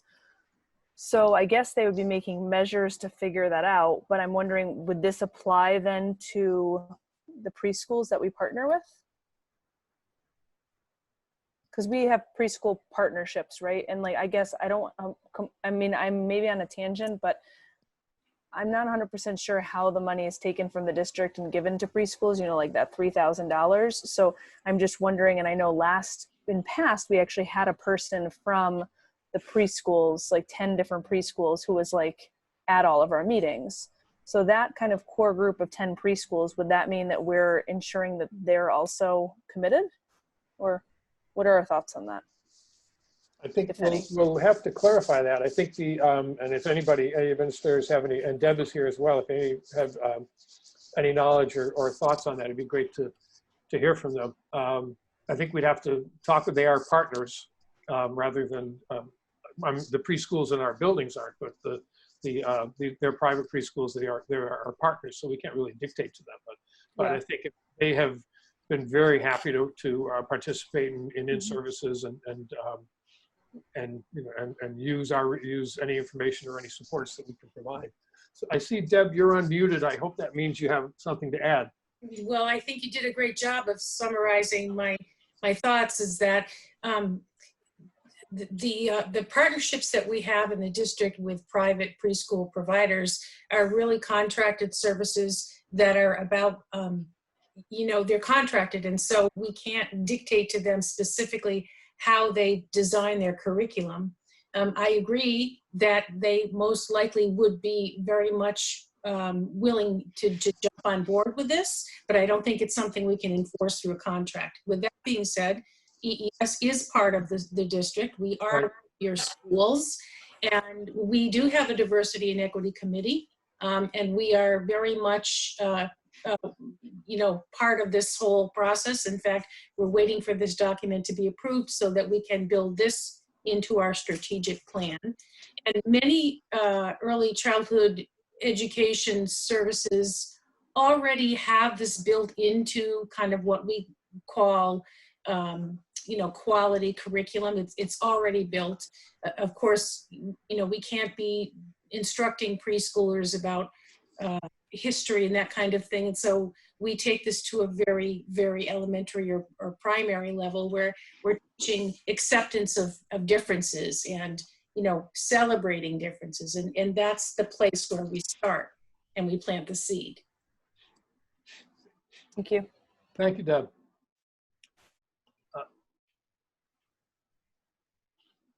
Mike Sosnick? Yes, I just wanted to add that, or emphasize that this commitment that our Diversity and Equity Committee prepared and that we hope you will adopt won't do anything unless at each school level the same commitment is adopted but tailored to that school. And we recognize that it will be different in different schools exactly how to implement this, because the schools are indeed different. But it really, without each school having a plan, a detailed plan that in effect mirrors these 8 bullets, we're not going to really accomplish much of anything. And I also want to add that how much support we've gotten, particularly lately, from teachers. We had some professional development days at the high school where we had a number of teachers, and there was just a lot of enthusiasm from teachers about changing how we've been doing things in the past. So just want to make you aware of that. Thanks, Mike. Shannon Kelly? Hi there, am I unmuted? You are. Great. Yes, I am the librarian at Green Street School and a diversity equity teacher leader.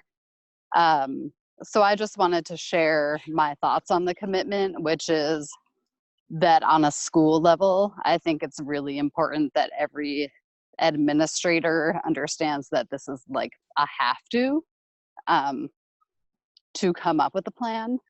And in addition to that, it's a multi-year plan. It's not something that we can address by just checking off boxes with a couple of staff meetings. And I also think on a district level, in terms of curriculum development, that's another side of it. So I think it's a multifaceted, very long-term plan. I'm not sure in 90 days it can all be addressed, but that would be a good starting point. But it would be great if all administrators and district level people could commit to making this a long-term goal. Thank you, Shannon. I think one of the things that has been mentioned in a couple of forums is that we have, in our school community, we have lots of resources. I think to say that each principal is going to sit down and come up with a comprehensive and effective plan is really unfair. They're going to need a lot of support and a lot of help, and I would very much not want them to be working independently. I would much rather see a task force or a committee along the lines of the ones that Andy described earlier for dealing with the pandemic. You know, a continuity of learning for anti-racist and social justice work.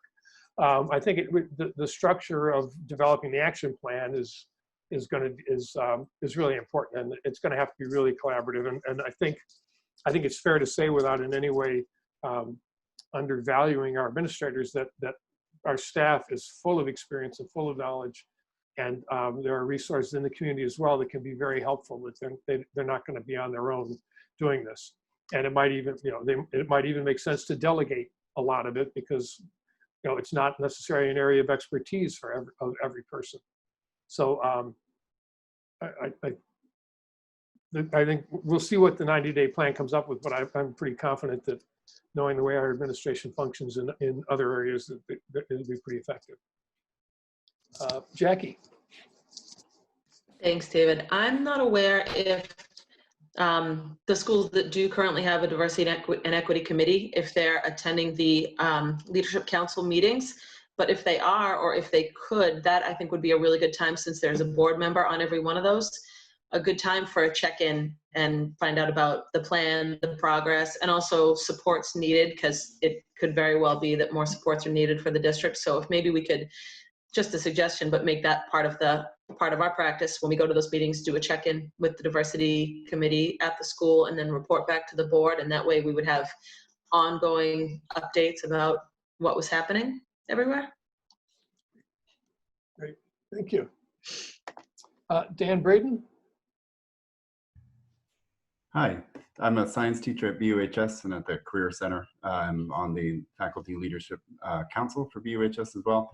I just came tonight really to support the proposal that's been put forward, and thank Mike and Michaela for their work and leadership in making it happen.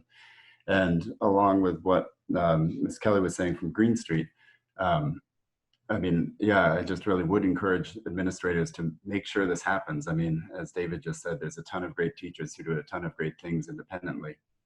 But I think this is something so important that I would just invite administrators to make sure that we're actually doing it. And on the flip side, a lot of us teachers have a lot of interest in helping make sure that we do everything we possibly can to try to diversify our teaching staff. That's something that, as David said earlier, you know, is a goal, has been a goal, but it hasn't happened yet. And so there's a number of faculty members at the high school who are eager to do whatever we can to get out and promote our school or try to make connections with teacher training programs, or anything we can do to make sure that that happens as well. Thank you, Dan. Liz? It isn't specifically stated in there, but at least at the elementary school level, I would think librarians or somebody should go through the books that are in the library, more particularly for the younger kids, and pull out ones that just aren't appropriate to have in there. I don't know if the committee thought about that, but. Thanks. Yeah, that was definitely a part of the conversation, and a lot of that work has been done, but it's unending. Thank you. Anne? Sorry, I thought Liz was going to ask a different question, and I wanted to discuss the fact that the Teachers Diversity and Equity Committee has been acquiring and spreading positive books that relate to race issues throughout our libraries for several years now. But I will take this opportunity to say, this is what we need to do. It's really a no-brainer. We have issues that need to be addressed. They need to be addressed in the whole country, but we can address them here in our little corner of the world. And I'd like to thank this committee for all their very, very hard work on this. And I hope that we will support it, and we will be able to support our teachers and our administrators and our students going forward, helping to make the world a better place. Thank you. Thanks, Ann. Tim? Just another voice of complete support for this. This, as people have said, this is a seminal time in our country and our community to advance race relations. And we have a long ways to go, and we can't let this opportunity pass. And this proposal, I have to commend Michael and Michaela and everybody who contributed to it. I think it's a very good starting point. I like the 90-day period to work out some details.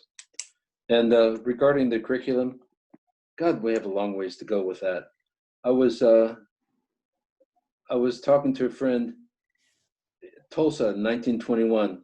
I didn't even know that happened, and I think I'm pretty well educated. I didn't know it happened until this year. There are so many gaps in our curriculum regarding race in this country. And then the hiring process, all 8 points are outstanding, I think. So I strongly recommend endorsing it. Ann, something to add?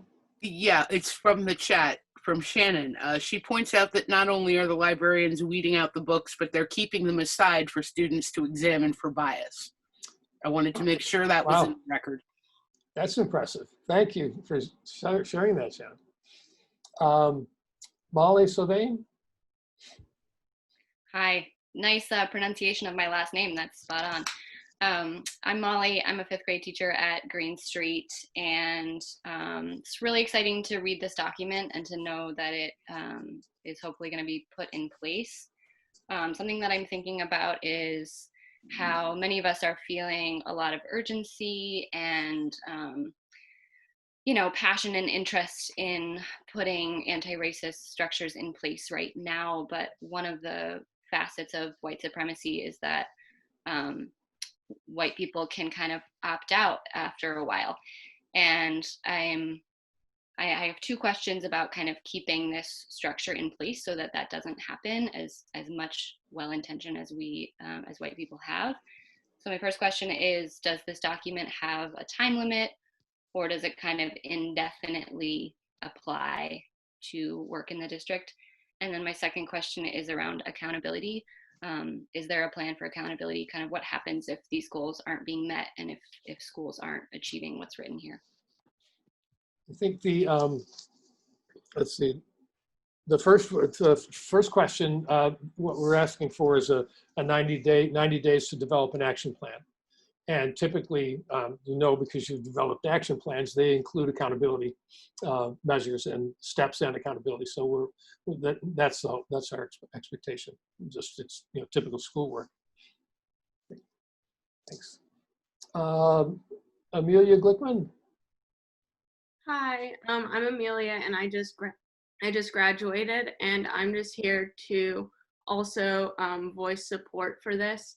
As a student who's been through the high school now, I think that we can be doing a lot more to have an anti-racist curriculum and not just talk about enslaved people and the history of slavery, but talk more about how that affects us, everybody in this country now.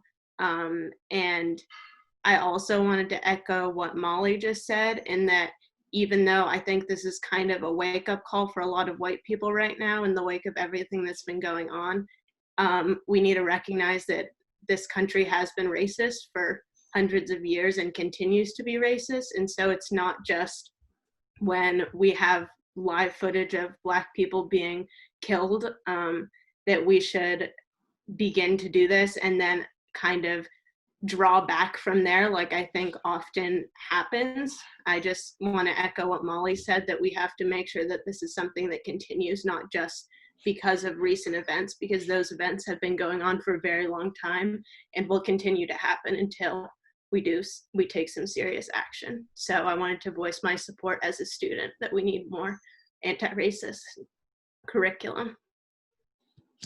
Thank you. Sean? Yeah, I'd just like to make a motion that the WSESD adopt the ongoing social justice and anti-racist commitment paper that has been presented. Well, thank you. We have a motion. Would anyone like to second it? Second, Ann. Thank you, Ann. We will continue the discussion rather than have a vote right now, because there's still people that would like to speak. Carrie Amadon? Yeah, I thank you, Sean. You're moving this along as I think we should. It's just my thought, and not to lecture other board members. I've just printed this thing out and I've highlighted a bunch of stuff, and it's my thought that at every meeting I'm at least, anything that comes up at a school board agenda that in any way relates to any of these 8 points, you know, I guess I have to put everybody on fair warning. If we're talking about doing business, I'm going to go, okay, point 5, have we looked at dealing with, you know, person of color owned and operated businesses? If we're looking at, you know, an opening at the district office, I'm going to raise my hand and say, so tell me, how did you go about recruiting? And I think we all have to be broken records on this. It's sad that that is what we have to do, but I think we all print this out, and at every single meeting, anything that comes up, we point to this. And you know, this is where I go, eek, you know, welcome, Andy. I don't want to tie your hands. And yet at the same point, I want to hold your feet to the fire when it comes to this. So I guess, you know, be forewarned, I'm going to have this thing sitting by my desk at every meeting, and I'm going to look for every decision we make as a school board, whether it be Vernon or the SU, and I think you all can do the same. We just point to this and say, hey, point 6, how are we doing? Every single meeting. And that's the only way this is going to get done. That's it. Thank you, Carrie. Jillian? Hi, I actually lowered my hand in case somebody else wanted to go first. I hadn't quite put my thoughts together. I was afraid I took your hand away before. Oh, you no, you voted. didn't. No, thank you. Well, okay, thank you. Jackie? I just wanted to thank Kelly for what she just said. The accountability piece of it is so important. Oh, so Carrie. Yeah. Thank you. Emily? So I also loved what Carrie said about accountability, and going back to Molly's comment about, you know, how we're going to be following through on this, and so that it doesn't just become a document and something that we check off like, okay, like, you know, we did that. But I want to harken back to a conversation we had maybe at the beginning of us forming the WSESD board, which was very different circumstance, but same passion about sustainability in the environment, and how we were supposed to be analyzing every single thing we did according to, was it good, what was our environmental impact, because we know we're in a very severe situation with the climate crisis, and therefore we established the Climate Crisis Committee.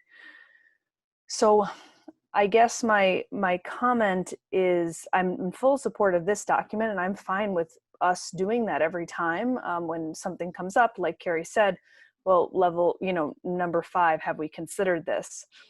I just want to put it on our minds, though, that like if there are certain value statements, maybe diversity being one, sustainability being another, we might want to think about in the future some value statements, not matching the diversity ones, but that are around the sustainability piece that we said we would also be judging things upon. And I know we have a sustainability committee, but I don't know, it just dawned on me that we said we were doing the same thing for sustainability. We've never really done that, you know? So I just want to make sure that that's, it's on a tangent, but I want to make sure that's out there too.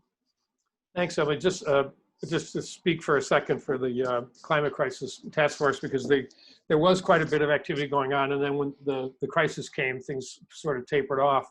But Tim told me about a couple of the initiatives that they're exploring at this point, and they're just not ready to come to the board. But it's not off the table. It's not missing. It just needs a little more development. I think Thomas is going to. Actually, Thomas, would you like to fill us in now? I'll take you out of order. We had draft documents in our last meeting that we thought we would be done with, but we have to. We're editing them a little bit more. We should have it completely done next meeting. So it is. We've just been editing. That's all. Great. Thank you. Okay, I appreciate that, and I didn't want to put Thomas or Tim like feet to the fire, but I just want to, make sure that we're, honestly addressing all these issues and being really authentic. So thank you. Great. Thanks, Emily. Shannon again, Shannon Kelly. Hi. I just was reflecting on, administrators' role in all of this. And I guess I just wanted to put on the record that I don't feel bad for administrators putting this all on them. And with the support of school-based diversity, equity committees involving staff, students, and parents, I just don't feel bad at all, or that it's putting too much on them. So I just wanted to make that clear. Thanks, Anna. As I said earlier, this is kind of a unique opportunity to take advantage of the resources that we have across the organization, and to get this work done. So I'm pretty confident that will happen. Sean, did you run out of patience? No. Oh, no, I thought I saw your hand down. Go ahead. Thank you. I just have a sort of a process question. The top line on this document says WSESU/SD.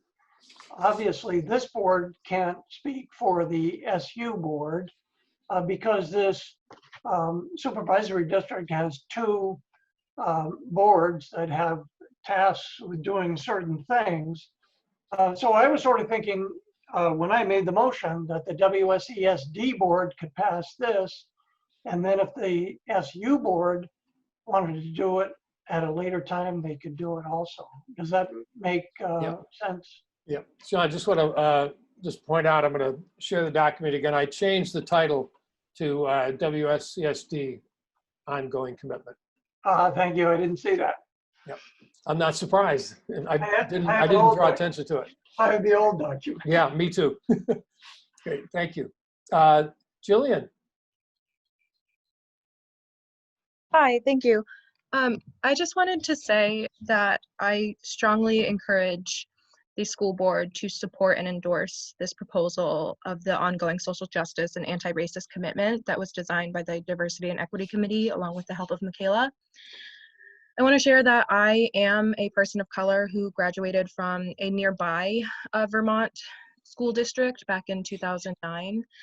And I can say that from firsthand experience, there's a lot of work that Vermont schools need to do in addressing racism, systemic racism, and all of the various ways in which it causes direct harm to the students who go through your schools. A lot of it I've found just through growing up in Vermont that a lot of people, especially in predominantly white areas, tend to only focus on overt forms of racism, and they neglect to realize just how insidious it is and how many forms of racism are enacted on a daily basis, and how much that impacts each and every one of your students, especially the children of color, but also in what their peers are learning and how their peers learn to treat them and how to view them. And this is a wonderful opportunity to set a precedent. This isn't a requirement, but it should be. And the fact that the Diversity and Equity Committee is putting this forward, where they've clearly put a lot of thought into it. They've thought of a lot of different areas that are needed to be focused on. And they're setting it up as with guidelines, and then also with the understanding that each school is going to have a different approach. And they're allowing that. It's not this just across the board, we want you to just do it all in this one particular way, but there are very strong guidelines of really specific areas that do need to be focused on across the board. They do. And I can say that this is something, like, it's going to be flawed. There's going to be a lot of ways in which you're going to learn that you have to work on different areas more so than others, but that's okay. This is a starting point, as they've mentioned. And I know for me personally, if this was something that had been passed when I was going through the education system in Vermont, I would have felt a lot more valued and respected and heard and honored. And I wouldn't, like, I have a hard time looking back at my education from Vermont. On a personal level, I felt as if I was harmed by not only peers, but even other teachers. And I know that I'm not alone in that feeling. And I know that there's other POC who, even recent graduates, who've come out and have spoken of the hurt that they felt and the frustration that they felt, and how it was up to them to form their own communities and to advocate for themselves. And while self-advocacy is incredibly important, it's really more important to know that you belong in a community and that the community respects you and understands you and wants to put forth every effort they can to support you. And that's this commitment right here is so powerful and so important. And I really, really do strongly urge the school board to endorse it and put it forward. So that's all. Thank you.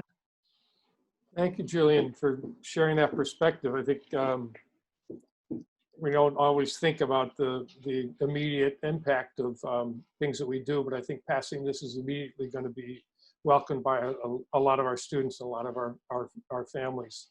And I think if we make sure that we continue to deliver on the promises and make sure that we continue to make sure that people know about it and the information is out in the community, we can continue to have a really positive effect pretty much immediately and ongoing on students that are, going to be really deeply affected by this. So thank you for that perspective. Ruby? Hi, I am a parent from Putney, and I want to just thank the school board for taking this up, thank Michaela and everyone involved in the diversity committee for focusing on this. But I guess the question I have is around, I don't have it in front of me and I couldn't find it online, but it seems like the last point in the commitment has to do with evaluation and self-analysis around how we as a district are doing. And I wanted to understand if, I guess I've felt since the merger, I don't mean this critically to you. I mean, the resources that this district has put towards diversity in terms of monetary resources for the entire district and all the schools has seemed so inadequate. And so I would like to understand if this commitment and the evaluative measures that are in this commitment are having to do with kind of, is it self-inclusive, kind of you're evaluating how are we doing on these commitments that we've said we were going to do, or is there an effort to look at kind of the resources that we're committing to this work and if they're adequate? Thanks, Ruby. I'm sure that'll be part of the action plan. Carrie?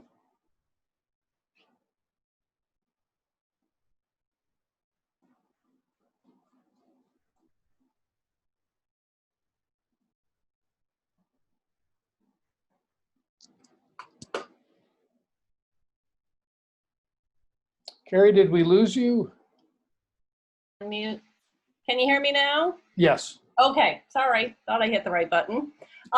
to follow up on Sean, it had been my plan all along to bring this to Vernon. So this will be on our next agenda.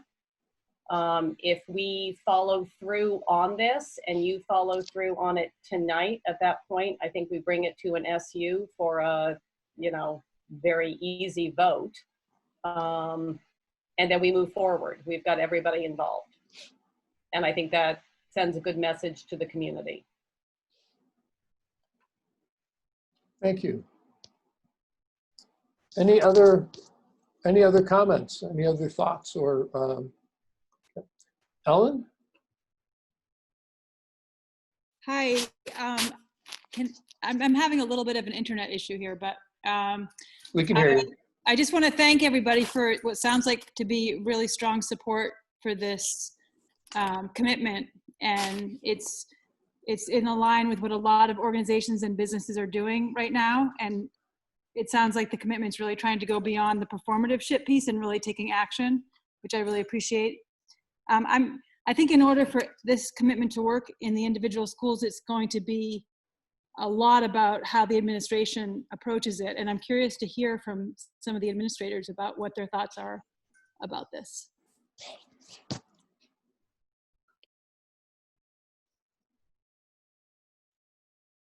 Julianne? Just to build on what was said earlier, I think by, talking to Emily and Deb as a principal of a pre-K to 8 school, I think I appreciate the work that the committee has done with this document, and also appreciate any work that really gets us looking at sort of the scope and sequence of our learning across the grades, pre-K through 12, with waiting, I know that's already been going on, and it's already been kind of an effort at the district level, but really making sure that we are really understanding child development in relationship to this particular skill set and issue, and then we are building a curriculum that we can really understand the scope and sequence of it, so that teachers feel very confident in their approaches, and it is responsive and student-centered, I think is particularly important. And, just looking at the, from the point of view of the whole system, I really appreciate, people's efforts and really looking at that piece. Thank you. Mary Kaufman? Hi, this actually, we had some training around this the last week of school when the teachers were in and we didn't have students anymore. And the feedback that I got from the Oak Grove staff was it was some of the most powerful conversations and discussions that we've had as a staff for a long time. And so that's really what we're focusing on now. And I think that, having a document to guide that. And then, as Mike Sostak said, each school is going to work on this differently, but using this as a guide, I think is helpful. But just to be able to recognize that, we have a long way to go, but this work is important. And I was actually pretty impressed and proud of the conversations that my staff was able to have that last week. And we put out some options for people to work on over the summer,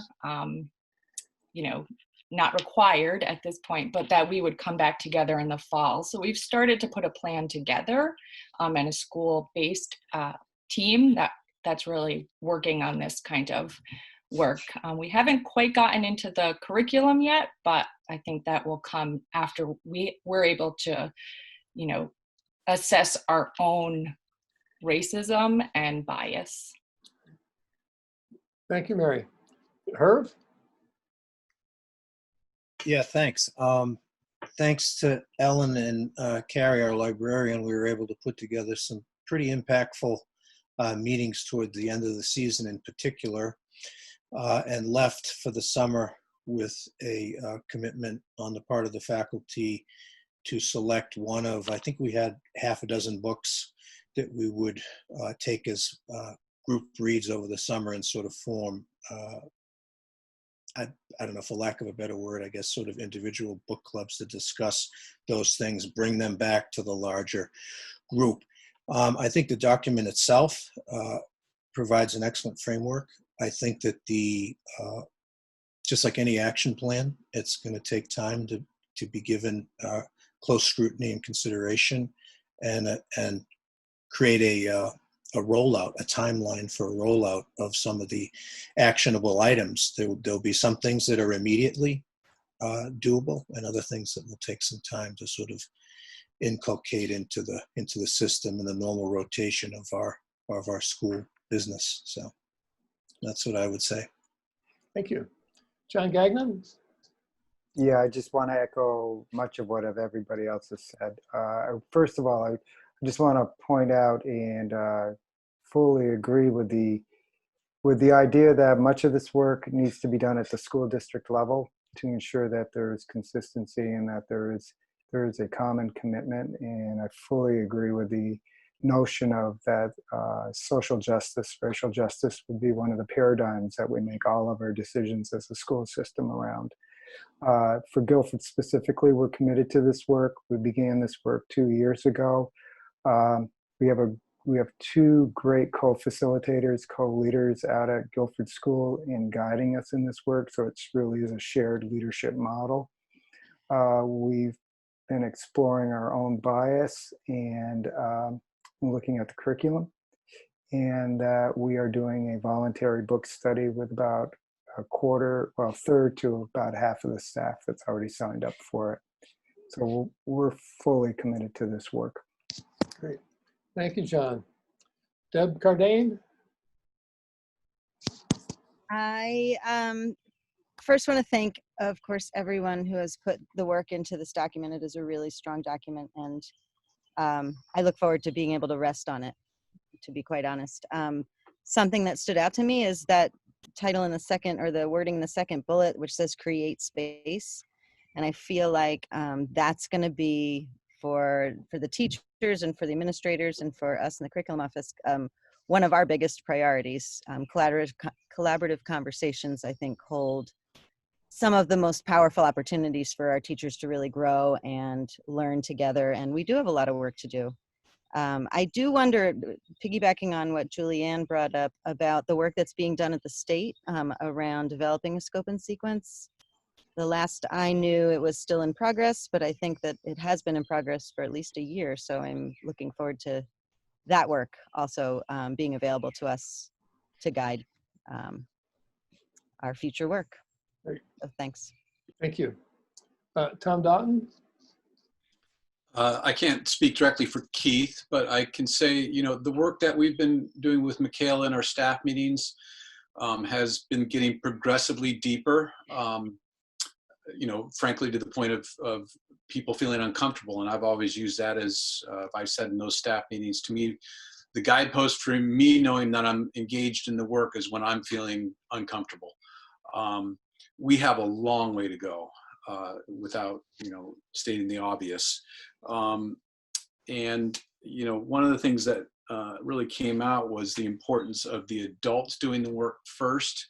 I think it's natural for us to go right to how do we teach the kids what anti-racism looks like, and through an active curriculum. And yes, that will be important work going forward. But I think it's really important for the adults to be engaged in the work first and foremost, to really understand, not only at the school level, but I also agree with some of the points that were made about this being as consistent as possible across the entire district or SU. And, once we've got our own work, when that gets deeper, then the work with the kids can be deeper as well. That said, knowing the scope and sequence of the curriculum going forward, I think is going to be really important. Yeah, we've got a long way to go, and it's a journey for all of us, but I think we have begun some of the important first steps this year. Thank you, Tom. Steve Perrin?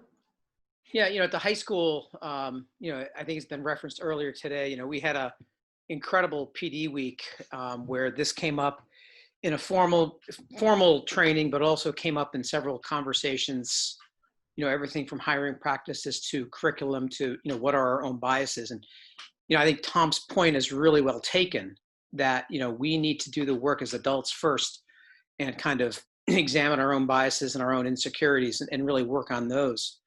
But I think that's a great conversation to have. And I think it's a conversation, though, for our faculty and for any group of thoughtful individuals that needs to have time and needs to have airtime. And I'm really glad to see that the board and the equity committee is asking us to dedicate resources. And I'm looking forward to that. We've talked about it for a few years at the high school that, we don't have a lot of collegial time. Our professional our in-service days are pretty sparse. When we get them, we use them really well. So I think we have to get creative with the WSEA, with the school board, to really kind of look at, how do we carve that time out of our day without sacrificing time for kids? I happen to believe that it will be time well spent. But we've talked about finding ways for kids to imagine themselves in our curricula and in our schools.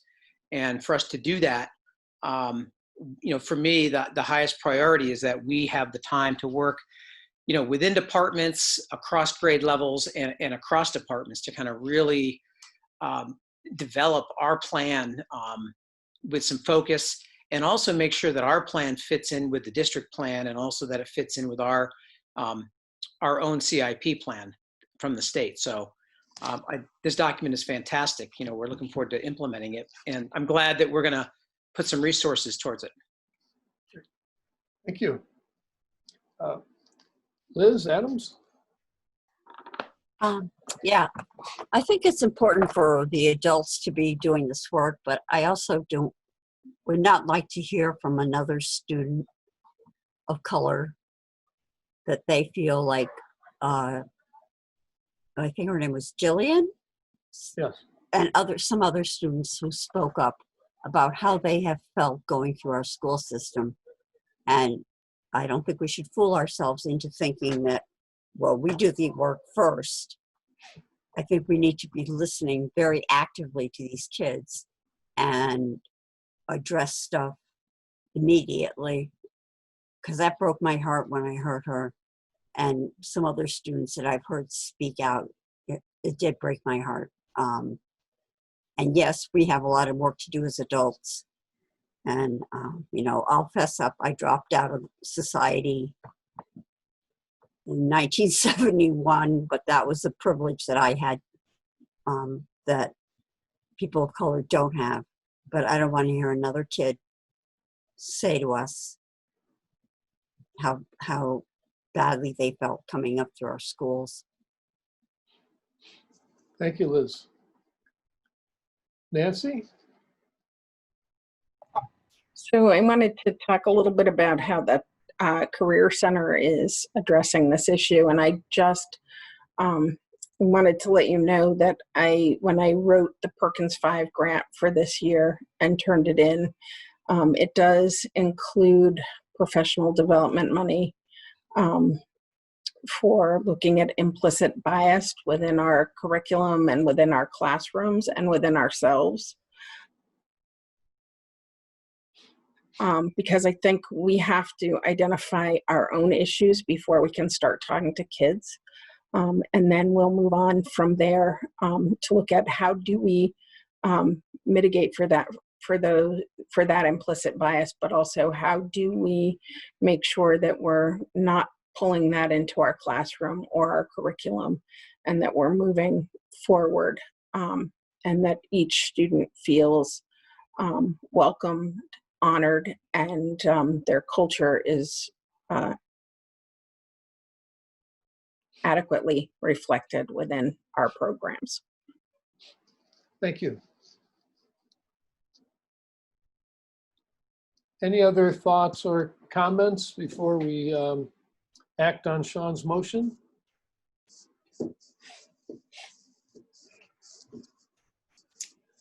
Tara?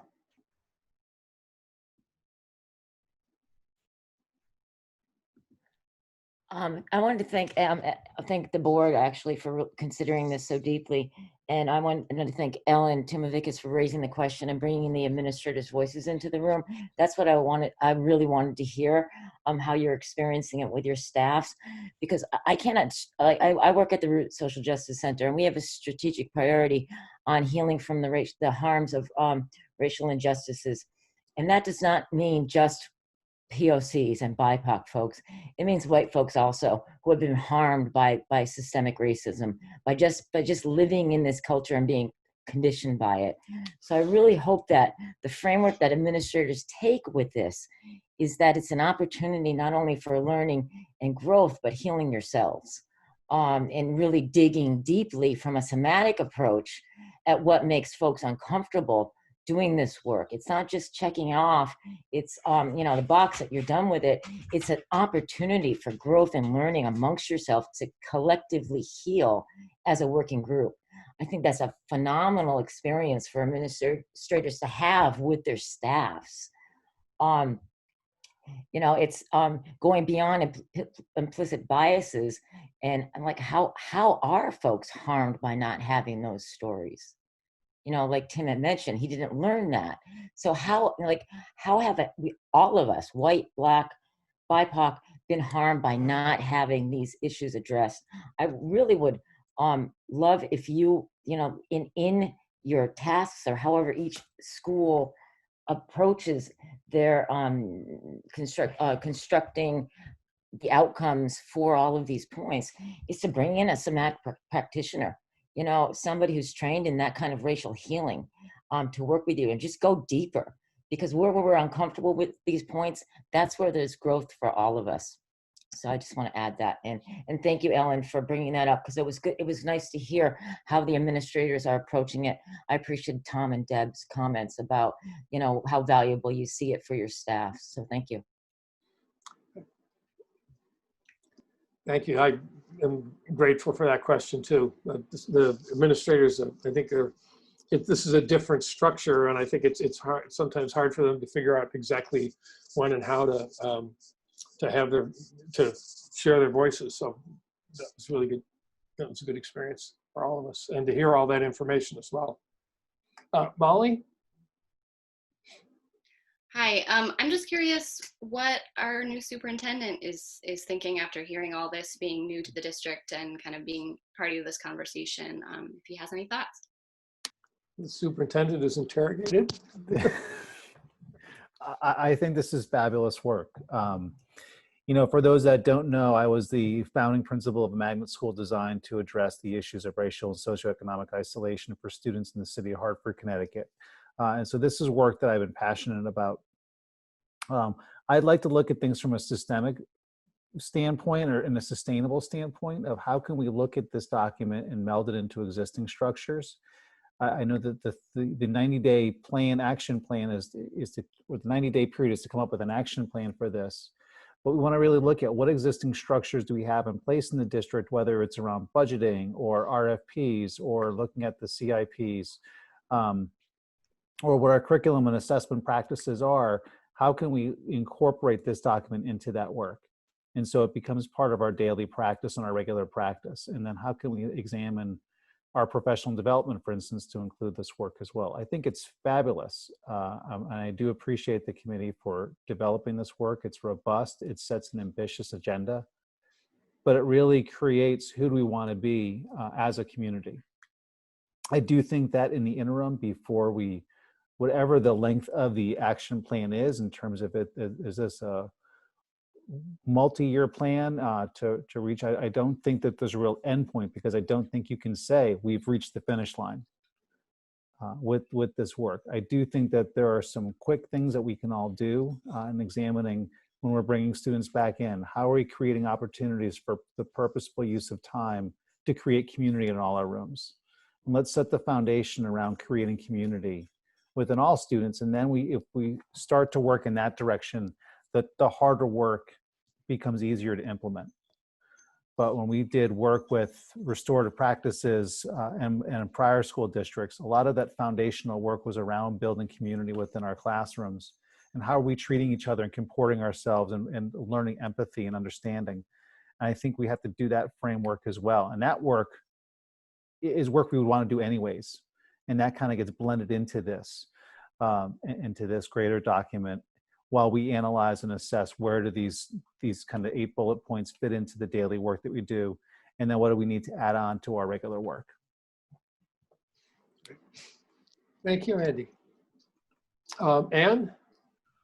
From the chat from Amy Major, who is having trouble with Zooming, she'd like to suggest that school nurses have been witnesses to healthcare inequities in our community, and she believes there is a place for them at the table to address these issues.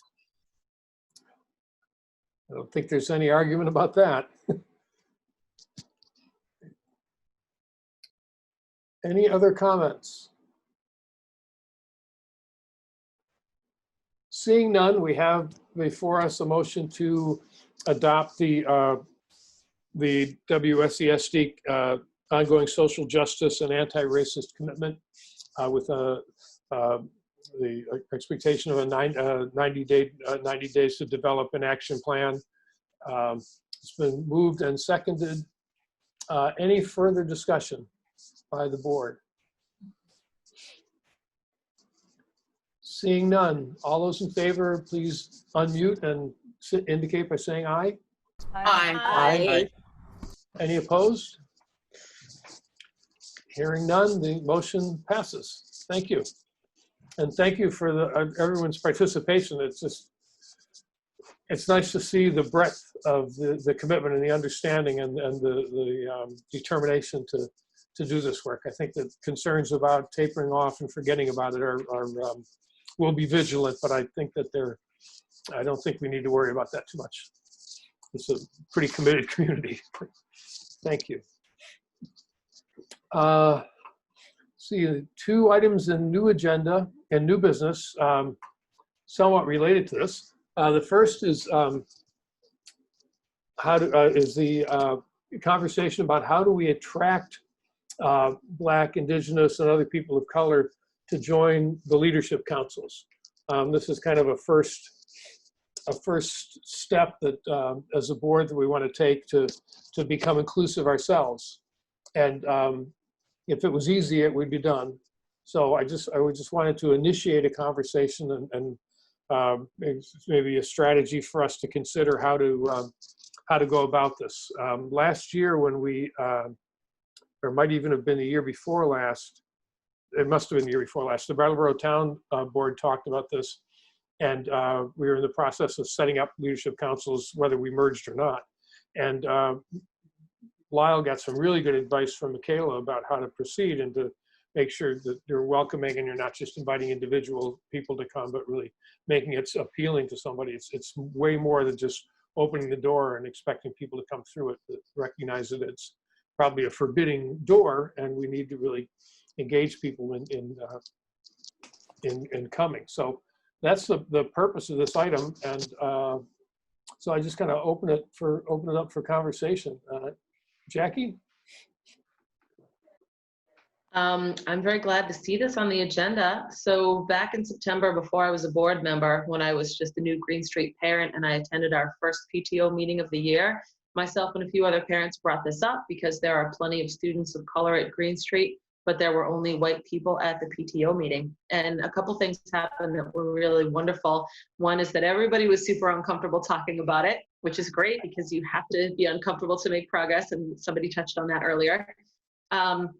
And then it led to a pretty good conversation about the fact that there was a general misunderstanding among some people that a lot of people said things like, well, they got the same information I did, or they had access and they chose not to show up, and things of that nature, when in reality, being the first person to walk into a room, the first person of color to walk into an established group of white people is never the most fun thing you're going to do. As even a new PTO member, it wasn't, and this is an established group of people, it wasn't the most welcoming feeling for me. Not that anybody made it that way, but what I'm saying is we had a conversation about recognizing that and talked as a group about the need to, personally invite people. And we didn't, unfortunately, move the needle on that very much, but I bring up PTO because at Green Street, now that I'm there, I'm the board representative for their leadership council, it's pretty much the same group of people that are involved in the PTO. So I don't know if that's the same at other schools. It may very well be, but PTO is a pretty great place to start. As far as just starting the conversation about, you know, making it welcoming, like you said, and inviting people to the table. So there is probably, you know, there's probably people everywhere, there certainly are, that have that frame of mind that everyone got the same information, so they have the same, you know, they should come and if they want to, and they just chose not to, but you know, that's not the case. So starting at that level and explaining that to people would be helpful. And I think PTO meetings are a good place to start, and obviously leadership council meetings too, but you know, sometimes they're intertwined. So I thought I should mention it. Thanks, Jackie. Sean?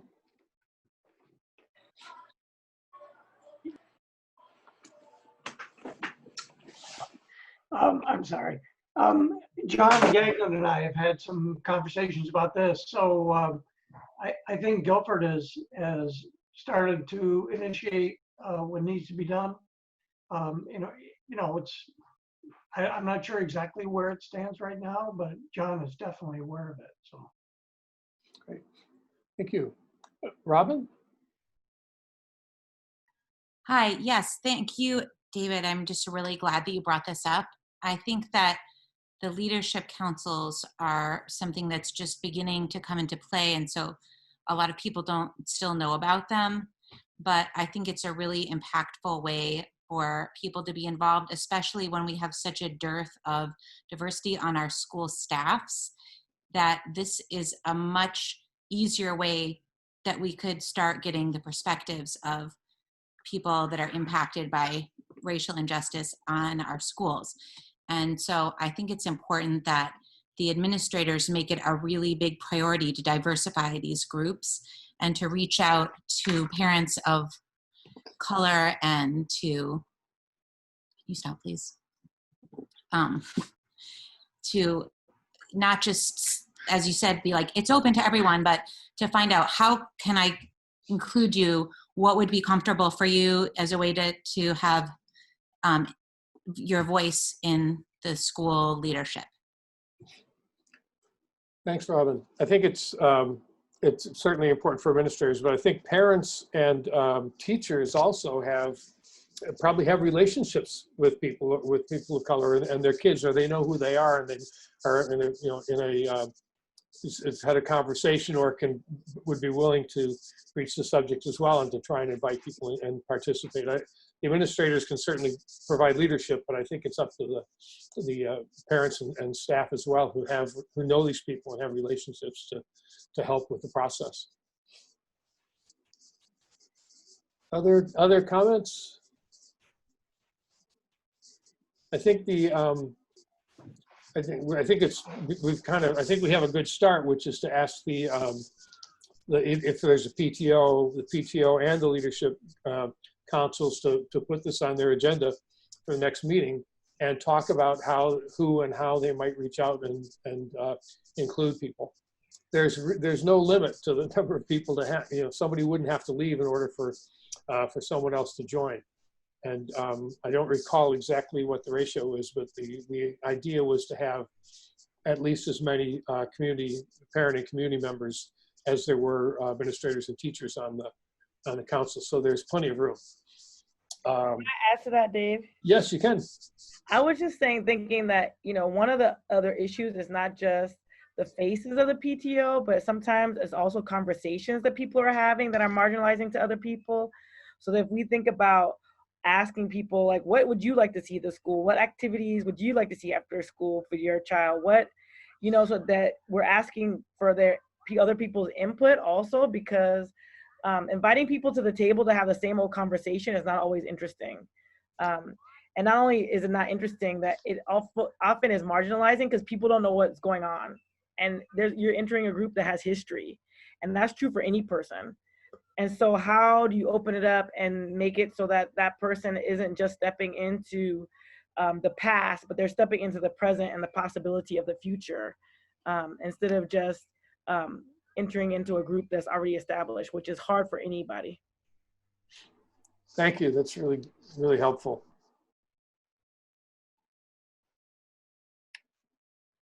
Other comments? Well, I hope, keeping in mind what Jackie and Robin and Michaela just said, I hope the leadership councils will make some quick progress in this area. That we've got some good guidance and a good place to start. Thank you.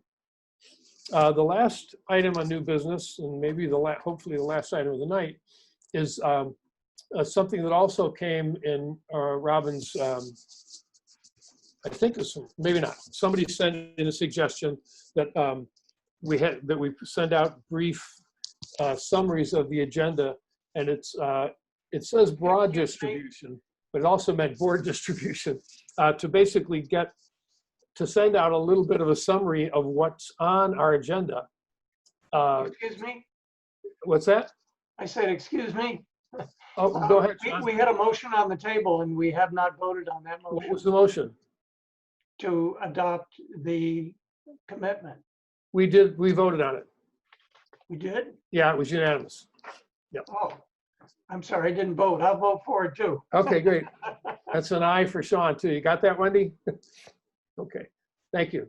So the idea is to look at the items on the agenda, and that's just a sentence or two that could go out. That could go out to principals, and they could send it out to parents, and the communications committee could send it out to, just so that when somebody sees an item on the agenda, or if there's something like if there's the Climate Crisis Task Force is going to be presenting some information that's of significance to a broad scope of the community, that we try to get that information out to people ahead of time so they're not just looking at an item on an agenda.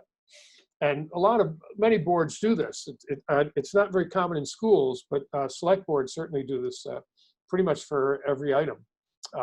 Sometimes they'll even have the suggested motions on there. The problem with this, or there are probably a bunch of problems once we start doing it, but the first problem I see is that the person who has the most understanding of what's going to be on the agenda is typically the superintendent. And the board chair does add items, but it's pretty much the business of the school district. Our last year or so this hasn't been so much the case, but it's the business of the school district that comes on the agenda. So describing what that is or what it's going to be about kind of falls on them. And I'm very hesitant at this point to ask for that. So I just want the board to just kind of respond to. I'm happy to write little bits about what I know, and just, the only requirement for administrators would be to send it out to their email list. It would just be, just forward an email. And maybe Andy and I could work out a way to, in 15 minutes or so every week, put that, or draft it and share it online or something. But anyway, I'm just looking for ideas and thoughts or experiences that people have had in terms of communicating agendas, the content of agenda items to the community. Not seeing a lot of blue hands. I guess we're on our own here, Andy. I think we'll be able to figure it out, David. Oh, there's Kelly. Kelly's going to solve it for us. Go ahead, Kelly. I was just going to say that if something's coming from a committee, maybe someone on the committee can send you like a little blurb about what it is that. Yeah. I mean, that's not going to answer everything, but it would possibly help if it was something that the committee was bringing to the board. Yeah, especially if it's a particular presentation or content for a presentation. That would be great. Other comments? Well, I think for a start, I think I'll try to remind the committee chairs if they have anything that they want the public to be sure they know about, to send it to me, and Annie and I will talk about what to do about the other things. And again, I'm talking about 4 or 5 sentences total, just maybe a one sentence description of each of the items. Jackie, another good idea, I hope. Yes, but not from me, from Shannon Kelly. It's in the chat. Thank you. If the board website could be linked on the district homepage, that would be great. I really agree with that. It is. Yeah, I think it probably is. Yeah. It's maybe not easy to find, but it's well, this district board website is on the SU page. And then at the bottom of our SD website, there's a link back to the SU. But I think it takes a lot of exploring. And I think that's part of the motivation behind asking for brief summaries of what's going to be on the agenda. And actually, I've taken to sending out an email with the link in it, because some phones will not process a link off of a PDF. So you could be looking at the agenda but not be able to link to the meeting. So it's all part of making sure that people get information. I think we kind of have a sense of how to proceed. So is there any other business or any public comment on items that are not on our agenda? Seeing none, Anne? Well, actually, Dave, I had a piece of business. I thought you wanted to, well, you know what I thought. Go ahead. I do. Kirsten Landon is a class of 2020 graduate who was admitted from our virtual graduation ceremony. Mm-hmm. She graduated with honors and completed her high school program in only 3 years. Kirsten's starting college in the fall and will continue her education. And I would like to apologize and express the deep regret of the board that she was omitted, even though she was edited back into the version that's available on BCTV. We all wish her the best as she pursues her passions in education. And on a personal note, I've known Kirsten since she was in 5th grade. Jeanette, Chris, Kirsten, Putney is really proud. And we're very, very sorry that this happened. And so is everyone who was in any way involved. Thank you. Thank you, Anne. Thank you. I don't think we can say that, lots has been done to try and make up for something that can't be made up for. And we can't overemphasize the importance of that young woman's achievement, and thank them for bringing it to our attention and giving us an opportunity to do everything we could to try and fill the gap a little bit. So thank you for saying that, Anne. Thanks, Dave. I'd also, on behalf of all of Putney, like to give a big shout out to Steve Napoli. Our town clerk says he was a blessing and he could not possibly have run the election without him. Oh, great. Any other shout outs or comments on non-agenda items? Jackie? Yeah, I would like to also give a shout out to a parent started a secret Facebook group whereby a lot of other parents and community members dashed, meaning left secret gifts for every graduating senior, and somehow got it organized in a week, and we all dropped off our gifts, and it was really satisfying and wonderful to be a part of, and it was great to see our community come together in such a short time to support our graduates. So a wonderful job was done with that. It was, and the postings from the students and their families were just fantastic, and they went on and on and on and on. It was obviously a really successful effort. Thanks for everybody that tried to made the best possible out of this situation, and particularly with smaller schools around that were able to do things that were a little more in person. It was extra pressure and extra stress, I think, for our administration to put together something with as much meaning as possible. So we're really grateful and pretty impressed with all the really positive things that happened for our graduates. So thank you. Anne? Mr. Chair, there being no further business before this board, I move that we adjourn. May I have a second, please? Second. It's been moved and second that we adjourn. Any discussion? Actually, I don't think, well, okay. Hearing none, all those in favor, please signify by saying aye. Aye. Aye. Any opposed? None opposed. We are adjourned. Thank you, everyone. This was for the 40-some people that came and participated. It was excellent. Thank you. Good night.